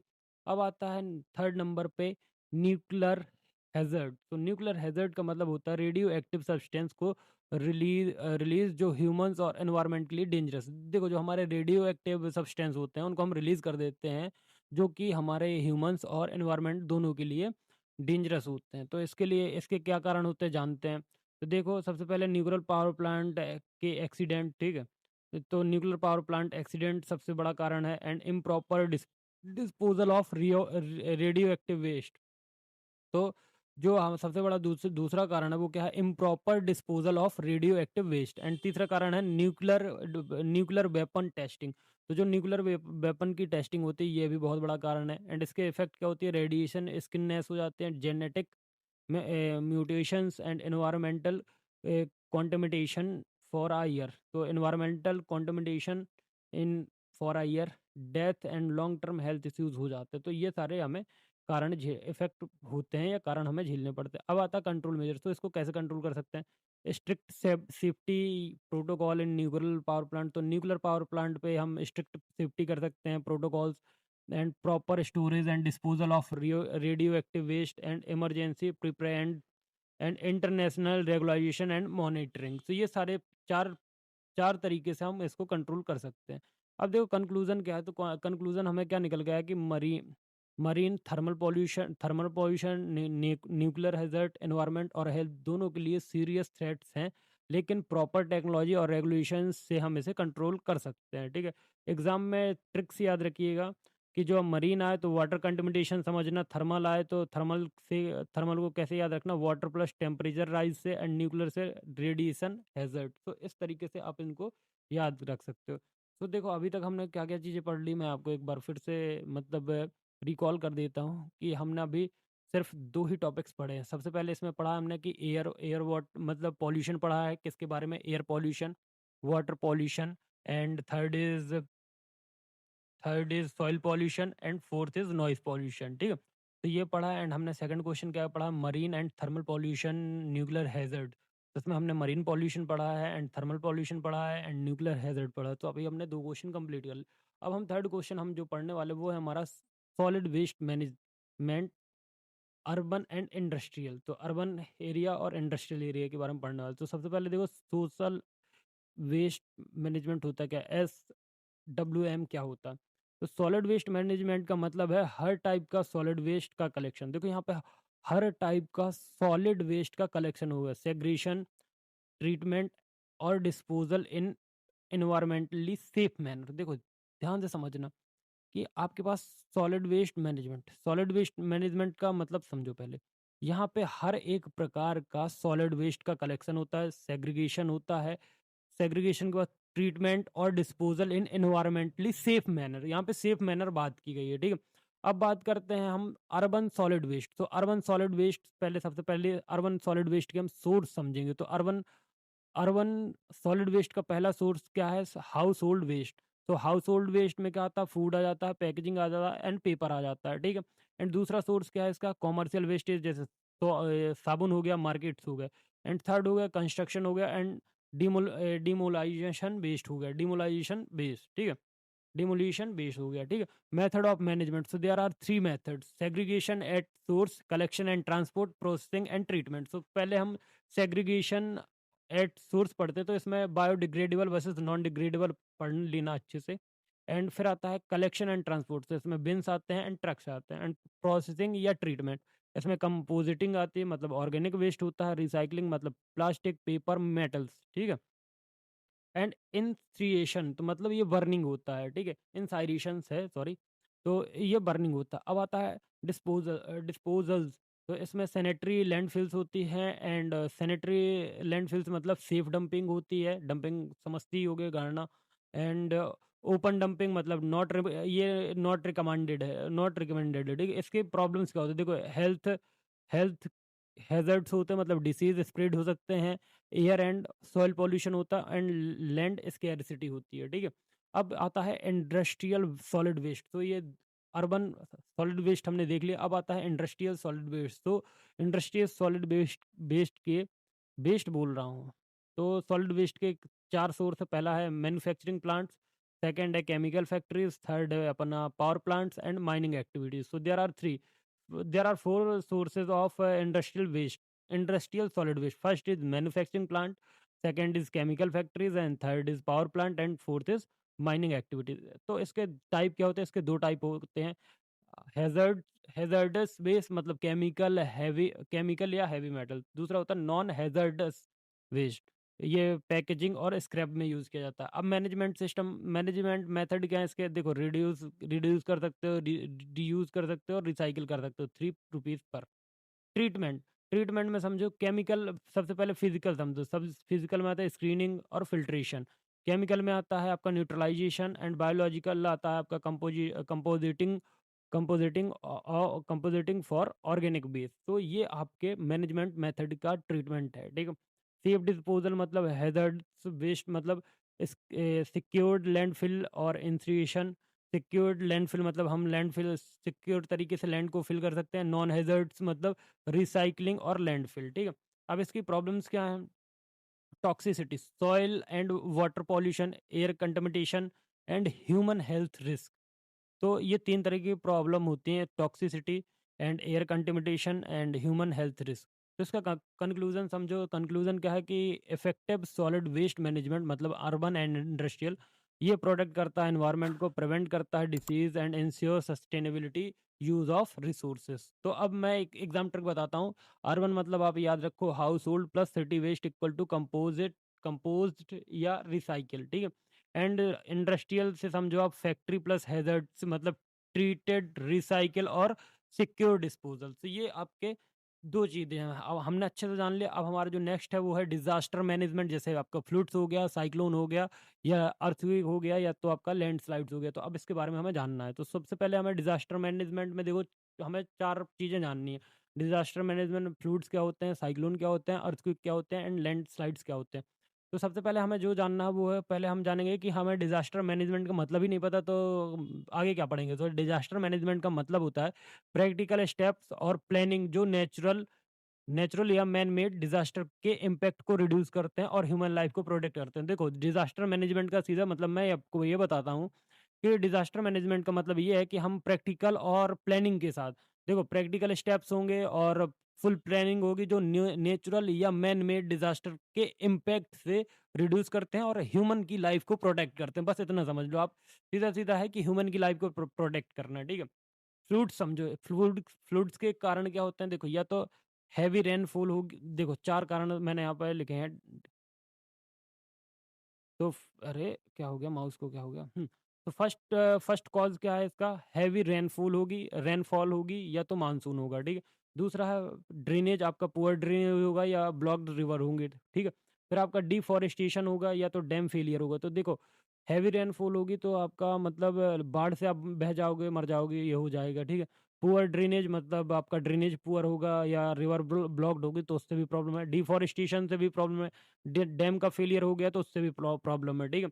अब इससे इफेक्ट क्या होगा? देखो सबसे पहले इफेक्ट क्या होगा कि आपकी प्रॉपर्टी जो होगी, आपको आपकी प्रॉपर्टी डैमेज हो जाएगी। दूसरा क्या होगा? लॉस होगा आपकी लाइफ का और आपकी फसलों का, ठीक है। और वाटर ब्रॉन डिसीज होंगे, वाटर से जो डिसीज बॉर्न होते हैं वो होंगे। अब इसके कंट्रोल मेजरमेंट समझो कि construction of dam and leaves, ठीक है। तो construction of dams and leaves and proper drainage system बनाओ भाई, और फ्लड वार्निंग सिस्टम बनाओ और एवेक्यूएशन प्लान्स बनाओ, ठीक है। इवेक्यूएशन प्लान्स बनाने पड़ते हैं अपन को, ठीक है, कि भाई हाँ ये हो गया वो हो गया। अब सेकंड है हमारा साइक्लोन। तो साइक्लोन क्या है? साइक्लोन के 3 कारण है। Low pressure system over ocean, देखो मतलब आपका low pressure system over ocean, मतलब आप ये समझो कि आपका जो ओशियन है उसका मतलब जो आपका नेचर नेचर का लो प्रेशर है ओवर ओशियन, ठीक है। तो आप समझो वार्म सी सरफेस टेम्परेचर, मतलब वार्म सी सरफेस टेम्परेचर पे आ जाती हैं एंड हाई ह्यूमिडिटी, मतलब गर्मी बहुत ज़्यादा बढ़ जाती है, ठीक है। इफेक्ट समझो, स्ट्रॉन्ग विंड्स या हैवी रेन के चांसेस होते हैं, कोस्टल फ्लूडिंग होती है, distraction of houses and crops, आपका घर का या फसल का डिस्ट्रैक्शन हो जाता है। कंट्रोल मैनेजमेंट समझो इसके क्या है?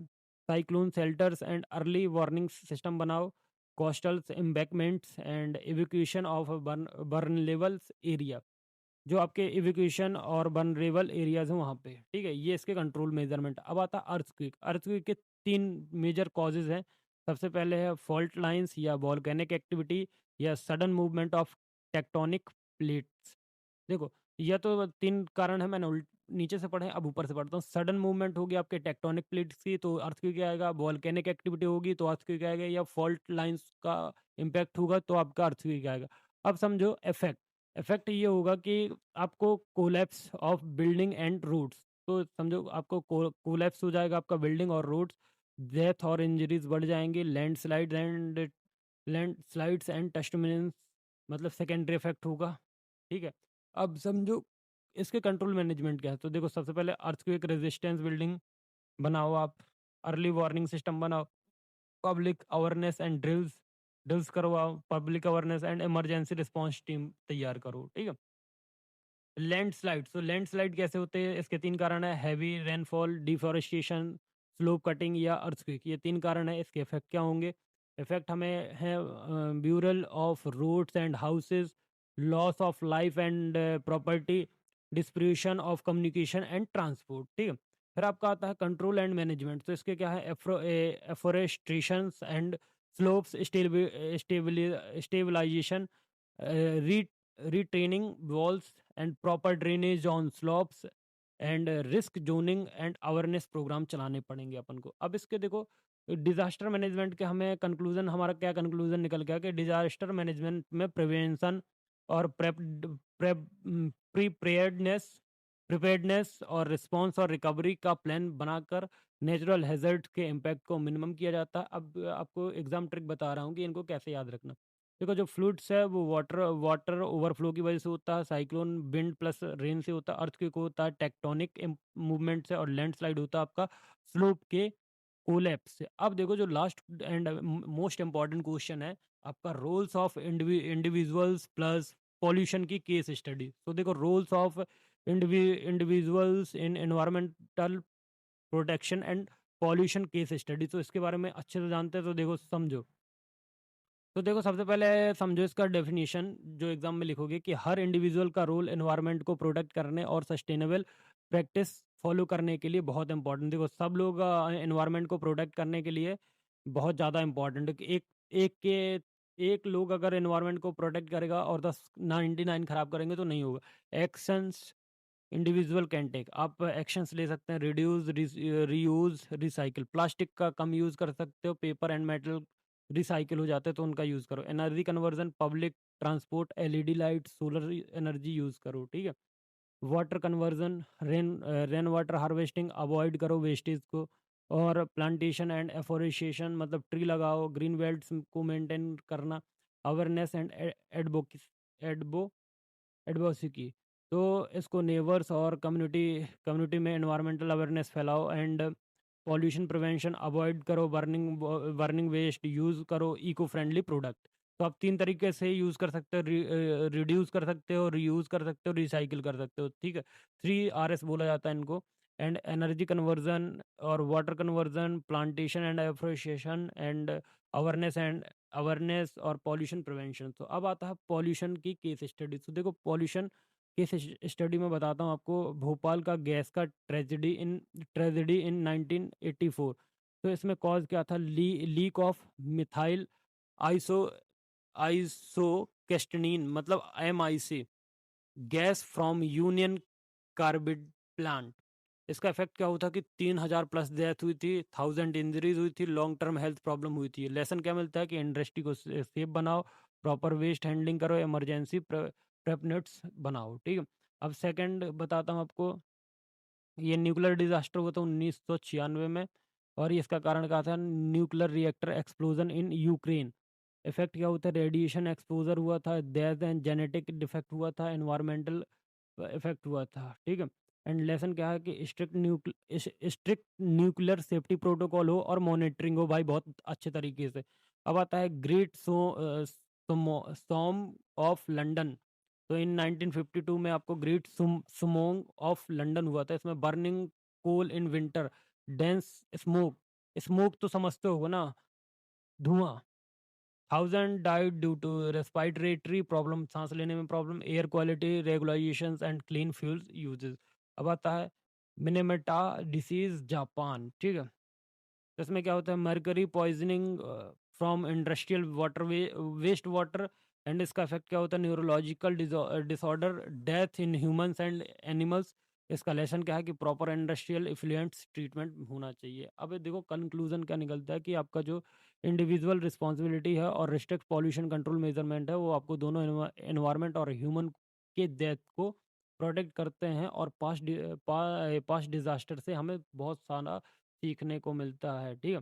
तो सीख लेनी चाहिए। एंड आपको मैंने सारी चीज़ें पढ़ा दी हैं। तो ये हमारा यूनिट नंबर 4th का वन शॉट वीडियो है। आई होप आपको वो समझ में आ गया होगा। तो मिलते हैं अब नेक्स्ट यूनिट के साथ। एंड अब एक वीडियो और डालूंगा मैं यूनिट 4 के बाद, 5th यूनिट होगी, एंड उसमें हम पढ़ाएंगे social issues and environment. And उसके बाद मैं एक वीडियो डालूंगा कि EEES में आपको कैसे लिखना है एंड कैसे आप अच्छे मार्क्स ला सकते हो। So thank you, I hope video पसंद आया होगा। So please do like, subscribe and share. हमारा जो पहला क्वेश्चन है, सस्टेनेबल वर्सेस अनसस्टेनेबल डेवलपमेंट। तो देखो सस्टेनेबल डेवलपमेंट क्या होता है इसको जानते हैं कि डेवलपमेंट जो प्रेजेंट नीड को पूरा करे बिना फ्यूचर जनरेशन की नीड को कॉम्प्रोमाइज़ किए, वो हमारा सस्टेनेबल डेवलपमेंट होता है। देखो मैं फिर से रिपीट करता हूँ, डेवलपमेंट सस्टेनेबल डेवलपमेंट वो डेवलपमेंट होता है जो प्रेजेंट की नीड को पूरा करता है, हमारे फ्यूचर की जनरेशन की नीड को बिना कॉम्प्रोमाइज़ किए हुए, उसे हम सस्टेनेबल डेवलपमेंट बोलते हैं।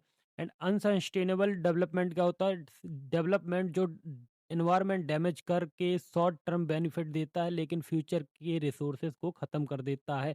आई होप क्लियर हो गए होंगे आप। जैसे अभी हम लोग क्या कर रहे हैं कि अपने जो हमारे फॉरेस्ट हैं, बाकी जैसे अभी अरावली हिल्स का ही आप एग्जांपल ले लो। तो अगर हम इसको काट पीट देंगे तो ये शॉर्ट टर्म बेनिफिट तो होगा, बट आगे इन फ्यूचर हम अपने जो हमारी फ्यूचर जनरेशन होगी, हम उसकी नीड्स को कॉम्प्रोमाइज़ कर रहे हैं, तो ये हमारा अनसस्टेनेबल होगा। अगर हम अपने फॉरेस्ट या अपने जंगलों को हम बचाते हैं तो ये हमारी फ्यूचर की जनरेशन की नीड को कॉम्प्रोमाइज़ नहीं करेंगे, तो ये हमारा सस्टेनेबल डेवलपमेंट होगा। आई होप समझ में आ गया होगा। तो देखो, फीचर समझ लो और कंपैरिजन बोल सकते हो। तो देखो, फीचर समझो पहले, रिसोर्स यूज़ सस्टेनेबल डेवलपमेंट में इफिशिएंट है और रिन्यूएबल रिन्यूएबल भी है, ठीक है। अनसस्टेनेबल में एक्सेसिव है और नॉन रिन्यूएबल है। और दूसरा फीचर है हमारा एनवायरनमेंट पे इम्पैक्ट। तो सस्टेनेबल डेवलपमेंट में एनवायरनमेंट में इम्पैक्ट लो पड़ता है एंड इको फ्रेंडली होता है। इसमें हाई पड़ता है और पॉल्यूटिंग होता है। Economic growth balanced and long term के लिए सस्टेनेबल में होता है, एंड शॉर्ट टर्म के लिए और प्रॉफिट फोकस होता है अनसस्टेनेबल के लिए, ठीक है। अब सोशल इम्पैक्ट देखो, इक्विटेबल होता है और बेनिफिट ऑल होते हैं, अनइक्वल होता है और हार्म कम्युनिटीज होती हैं, ठीक है। एग्जांपल समझ लो तो सोलर पावर और एब्स्ट्रॉशन और डिफॉरेस्टेशन और माइनिंग विदाउट रिहैब। तो अब इसके की पॉइंट्स देखते समझते हैं। तो सस्टेनेबल मतलब बैलेंस करना बिटवीन इकोनॉमी और एनवायरनमेंट और सोसाइटी के बीच में। तो ये हम तीन तीन चीज़ों को बैलेंस करके चलते हैं। फर्स्टली हमारा है इकोनॉमी, सेकंड इज हमारा environment and third is society. तो देखो, अनसस्टेनेबल अनसस्टेनेबल क्या होता है? Over explanation and environment degradation, ठीक है। तो इसका अब रिन्यूएबल एनर्जी समझो, waste management, population control equal to क्या होता है? Sustainable practice. तो जो हमारा रिन्यूएबल एनर्जी है, वेस्ट मैनेजमेंट है, पॉल्यूशन कंट्रोल है, ये हमारे सस्टेनेबल प्रैक्टिस है। दूसरा है हमारा कंक्लूजन समझो। तो सस्टेनेबल डेवलपमेंट इंश्योर करता है लॉन्ग टर्म एनवायरनमेंट को and social and economic stability को, whereas sustainable unsustainable development जो जो मतलब जो रिसोर्सेज को इकोसिस्टम में बैलेंस करने के लिए बनाए जाते हैं। अब शॉर्ट ट्रिक समझो। सस्टेनेबल मतलब ये सेफ होता है और लॉन्ग टर्म के लिए होता है, और जो अनसस्टेनेबल होता है वो हार्म होता है लेकिन शॉर्ट टर्म के लिए होता है। अब सेकंड हमारा है water conversion, rain rain water harvesting, water sets management. तो वो देखो, तो सबसे पहले हम समझते हैं कि वाटर कन्वर्जन। तो देखो वाटर कन्वर्जन का डेफिनेशन समझ लो। तो वाटर कन्वर्जन का सबसे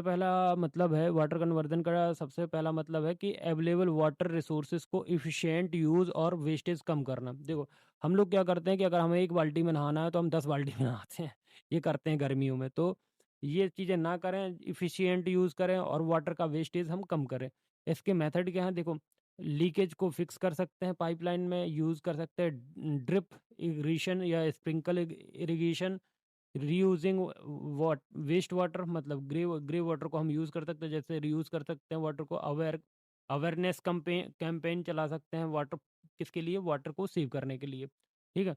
बट आपको खुद सेव करना पड़ेगा पहले। इंपॉर्टेंस क्या है? Future water security, agriculture and industry पे सपोर्ट, इकोसिस्टम को बैलेंस करने के लिए, ठीक है। अब आता है रेन वाटर हार्वेस्टिंग, ठीक है। रेन वाटर हार्वेस्टिंग का मतलब होता है कि रेन वाटर को हम कलेक्ट करके स्टोर करते हैं और ग्राउंड वाटर को रिचार्ज होता है। देखो, अगर सब जगह मतलब रोड्स बन जाएंगी, जैसे खेत पे रोड बन जाएंगी, मतलब समझना, जो जैसे अपने कॉलोनी पे देखते हो कि अपना जो वाटर है वो ड्रेनेज नहीं हो पाता है, मतलब वो बह जाता है, ना कि वो मतलब ग्राउंड वाटर पे नहीं जा पाता। तो रेन वाटर हार्वेस्टिंग का मतलब ये है कि आप जो हमारा रेन वाटर है उसको हम क्या करें? कलेक्ट करें, फिर उसको स्टोर करें और ग्राउंड वाटर को रिचार्ज करें, ठीक है। इसके मेथड क्या है? रूफ टॉप हार्वेस्टिंग है, मतलब वाटर रूफ से टैंक में कलेक्ट होगा एंड देन अपने वाली रूफ टॉप हार्वेस्टिंग तो सुना ही होगा और पढ़ा ही होगा। Surface run off harvesting, water ponds हो गए, टैंक्स हो गए, चेक डैम्स में स्टोर होता है, ठीक है। इसके एडवांटेज क्या है कि ग्राउंड वाटर आपका रिचार्ज होगा, वाटर से स्कैर्सिटी रिड्यूस होगी और cost effective and eco friendly होता है ये, ठीक है। एग्जांपल, चेन्नई और राजस्थान में रूफटॉप हार्वेस्टिंग सक्सेसफुली इंप्लीमेंटेड है, ध्यान रखना भाई। अब आता है वाटर सेट मैनेजमेंट का मतलब है कि एक वाटर सेट में सॉइल, वाटर और वेजिटेशन का इंटीग्रेटेड मैनेजमेंट। देखो, इसके ऑब्जेक्टिव क्या है? प्रिवेंट कर सकते हैं सॉइल के इरोजन को, इम्प्रूव कर सकते हैं, ग्राउंड वाटर रिचार्ज को इन्हेंस कर सकते हैं, एग्रीकल्चर प्रोडक्टिविटी को और रिड्यूस कर सकते हैं फ्लूड्स को और ड्राफ्ट्स को। तो देखो वाटर शेड मैनेजमेंट का मतलब क्या है कि एक वाटर शेड मतलब कैचमेंट एरिया तो समझते होगा। एक कैचमेंट एरिया में सॉइल और वाटर और वेजिटेशन को इंटीग्रेटेड मैनेजमेंट किया जा सकता है, ठीक है। आई होप समझ रहे होगे आप लोग। तो देखो इसके जो ऑब्जेक्टिव है मैंने बताया आपको, इससे क्या होगा, प्रिवेंट सॉइल इरोजन और इम्प्रूव कर सकते हैं ग्राउंड वाटर रिचार्ज को और एनहेंस कर सकते हैं एग्रीकल्चरल प्रोडक्टिविटी को और रिड्यूस कर सकते हैं फ्लूड्स और ड्राफ्ट्स को। तो इसके मेथड क्या हैं देखो, contour bunding and terraces on slope and check dams and percolations tank and erosions and vegetation cover sustainable farming practices. तो देखो इसका जो कंक्लूजन है वो क्या है कि water conversion, rain water harvesting और वाटर सीड मैनेजमेंट इकोसिस्टम को बैलेंस रखते हैं और ये फ्यूचर वाटर की सिक्योरिटी के लिए बहुत ज़्यादा एसेंशियल होता है। तो अब देखो समझो कि जो हमारा वाटर कन्वर्जन है वो हमें क्या करता है, सेव करता है एंड रिड्यूस करता है। वाटर कन्वर्जन मतलब से एग्जाम ट्रिक बता रहा हूँ कि water conversion is equal to क्या समझो, save and reuse. Rain water harvesting मतलब कलेक्ट करो और स्टोर करो और फिर स्टोर करो रेन वाटर को, ठीक है। वाटर सेट मतलब वाटर सेटमेंट में whole catchment area integrated plan, ठीक है। आई होप समझ गए होंगे। एंड नाउ थर्ड क्वेश्चन है हमारा, climate change and global warming, acid rain, ozone depletion. तो climate change, global warming, acid rain and ozone depletion. तो सबसे पहले हम पढ़ेंगे ओजोन क्लाइमेट चेंज। तो climate change it means, climate change का मतलब होता है long term changes in temperature, rainfall, winds pattern और अदर क्लाइमेट फैक्टर्स। देखो विंड क्लाइमेट हमारा कैसे चेंज हो सकता है, तो क्लाइमेट चेंज होने के मतलब बहुत सारे हैं। या तो हमारा टेम्परेचर चेंज होगा, या तो हमारा, या तो रेनफॉल होगी, या तो वाइंड पैटर्न और अदर क्लाइमेट फैक्टर हो सकते हैं। तो इसके कारण क्या होता है देखो, ग्रीन हाउस गैस इमिशन हो सकता है, डिफॉरेस्टेशन हो सकता है, या industrialisation and burning fossil fuel हो सकते हैं, ठीक है। अब इसके मेथड क्या है देखो, इफेक्ट क्या पड़ता है, इससे इफेक्ट पड़ेगा अगर गर्मी ज़्यादा होगी तो melting glacier and rising sea level हो जाएगा। एक्सट्रीम वेदर इवेंट में स्टॉर्म हो सकता है, फ्लड्स हो सकता है, ड्राफ्ट हो सकता है एंड बायोडाइवर्सिटी लॉस हो सकती है। अब इसको कैसे हम कंट्रोल कर सकते हैं, रिन्यूएबल एनर्जी का यूज़ कर सकते इसको कंट्रोल कर सकते हैं, एफ्रोएशन का यूज़ करके कर सकते हैं, एनर्जी एफिशिएंसी से कर सकते हैं एंड इंटरनेशनल एग्रीमेंट जैसे पेरिस एग्रीमेंट कहते हैं, ठीक है। अब आता है ग्लोबल वार्मिंग। सो ग्लोबल वार्मिंग मतलब एवरेज अर्थ टेम्परेचर में कंटिन्यूस इंक्रीज। देखो जो हमारा ग्लोबल वार्मिंग है मतलब जो हमारा अभी अर्थ का टेम्परेचर है, जो एवरेज अर्थ का टेम्परेचर है उसमें कंटिन्यूसली इंक्रीमेंट होता है, हम उसको क्या बोलते हैं, ग्लोबल वार्मिंग बोलते हैं। इसके ये किन कारणों की वजह से होता है, green house effect due to CO2 and CH4 की वजह से, इंडस्ट्रियलाइजेशन की वजह से और अर्बनाइजेशन की वजह से। ये तीन कारण होते हैं जो ग्लोबल वार्मिंग को इंक्रीज करते हैं। एंड इससे इफेक्ट क्या होता है कि हमारा जो सी लेवल होता है वो बढ़ जाता है, कोस्टल फ्लूडिंग हो सकती है और हीट वेव्स की वजह से हो सकता है और चेंज हो सकता है इन इकोसिस्टम और एग्रीकल्चर में, ठीक है। इसके कोस्टल मेजर क्या है, रिड्यूस हो सकता है फोसल फॉइल का यूज़ करना और प्लांट ट्री का, ठीक है।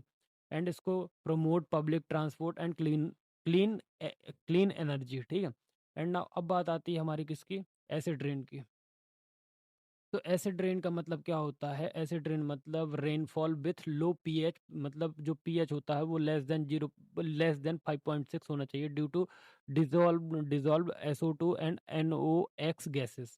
क्योंकि जो हमारा एसिड रेन होती है वो देखो, सबसे पहले आप लोगों ने मम्मी या पापा या आपके परिवार में किसी से सुना होगा कि जब बरसात होती है तो पहले पानी पे नहीं नहाया जाता क्योंकि पानी सही नहीं होता। तो वो एसिड रेन का ही होता है, उसका जो पीएच वैल्यू होती है वो लेस देन होती है 5.6 से, ठीक है, due to SO2 and NOx gases के कारण। ये क्यों होता है, बर्निंग कोल एंड पेट्रोलियम और इंडस्ट्रियल इमिशन की वजह से। इफेक्ट्स क्या होते हैं, डैमेज होता है हमारी फसल में, फॉरेस्ट में और सॉइल में, corrosion of building and moments and water bodies acidic होती हैं, फिश मोर्टिलिटी होती है, ठीक है। एंड कोस्टल कोस्टल नहीं, control measurement, use of scrubbers in industries, reduce fossil fuel burning and alternative clean fuels. तो देखो यार थोड़ा सा आंखें ना छोटा छोटा देख रहे हैं बिकॉज 4 यूनिट मैंने कंटिन्यूसली शूट की हैं तो दैट्स वाई होता है, तो इस वजह से। एंड अब पढ़ते हैं अपन ओजोन डेप्लीशन। तो ओजोन डेप्लीशन का मतलब होता है स्ट्रो स्ट्रो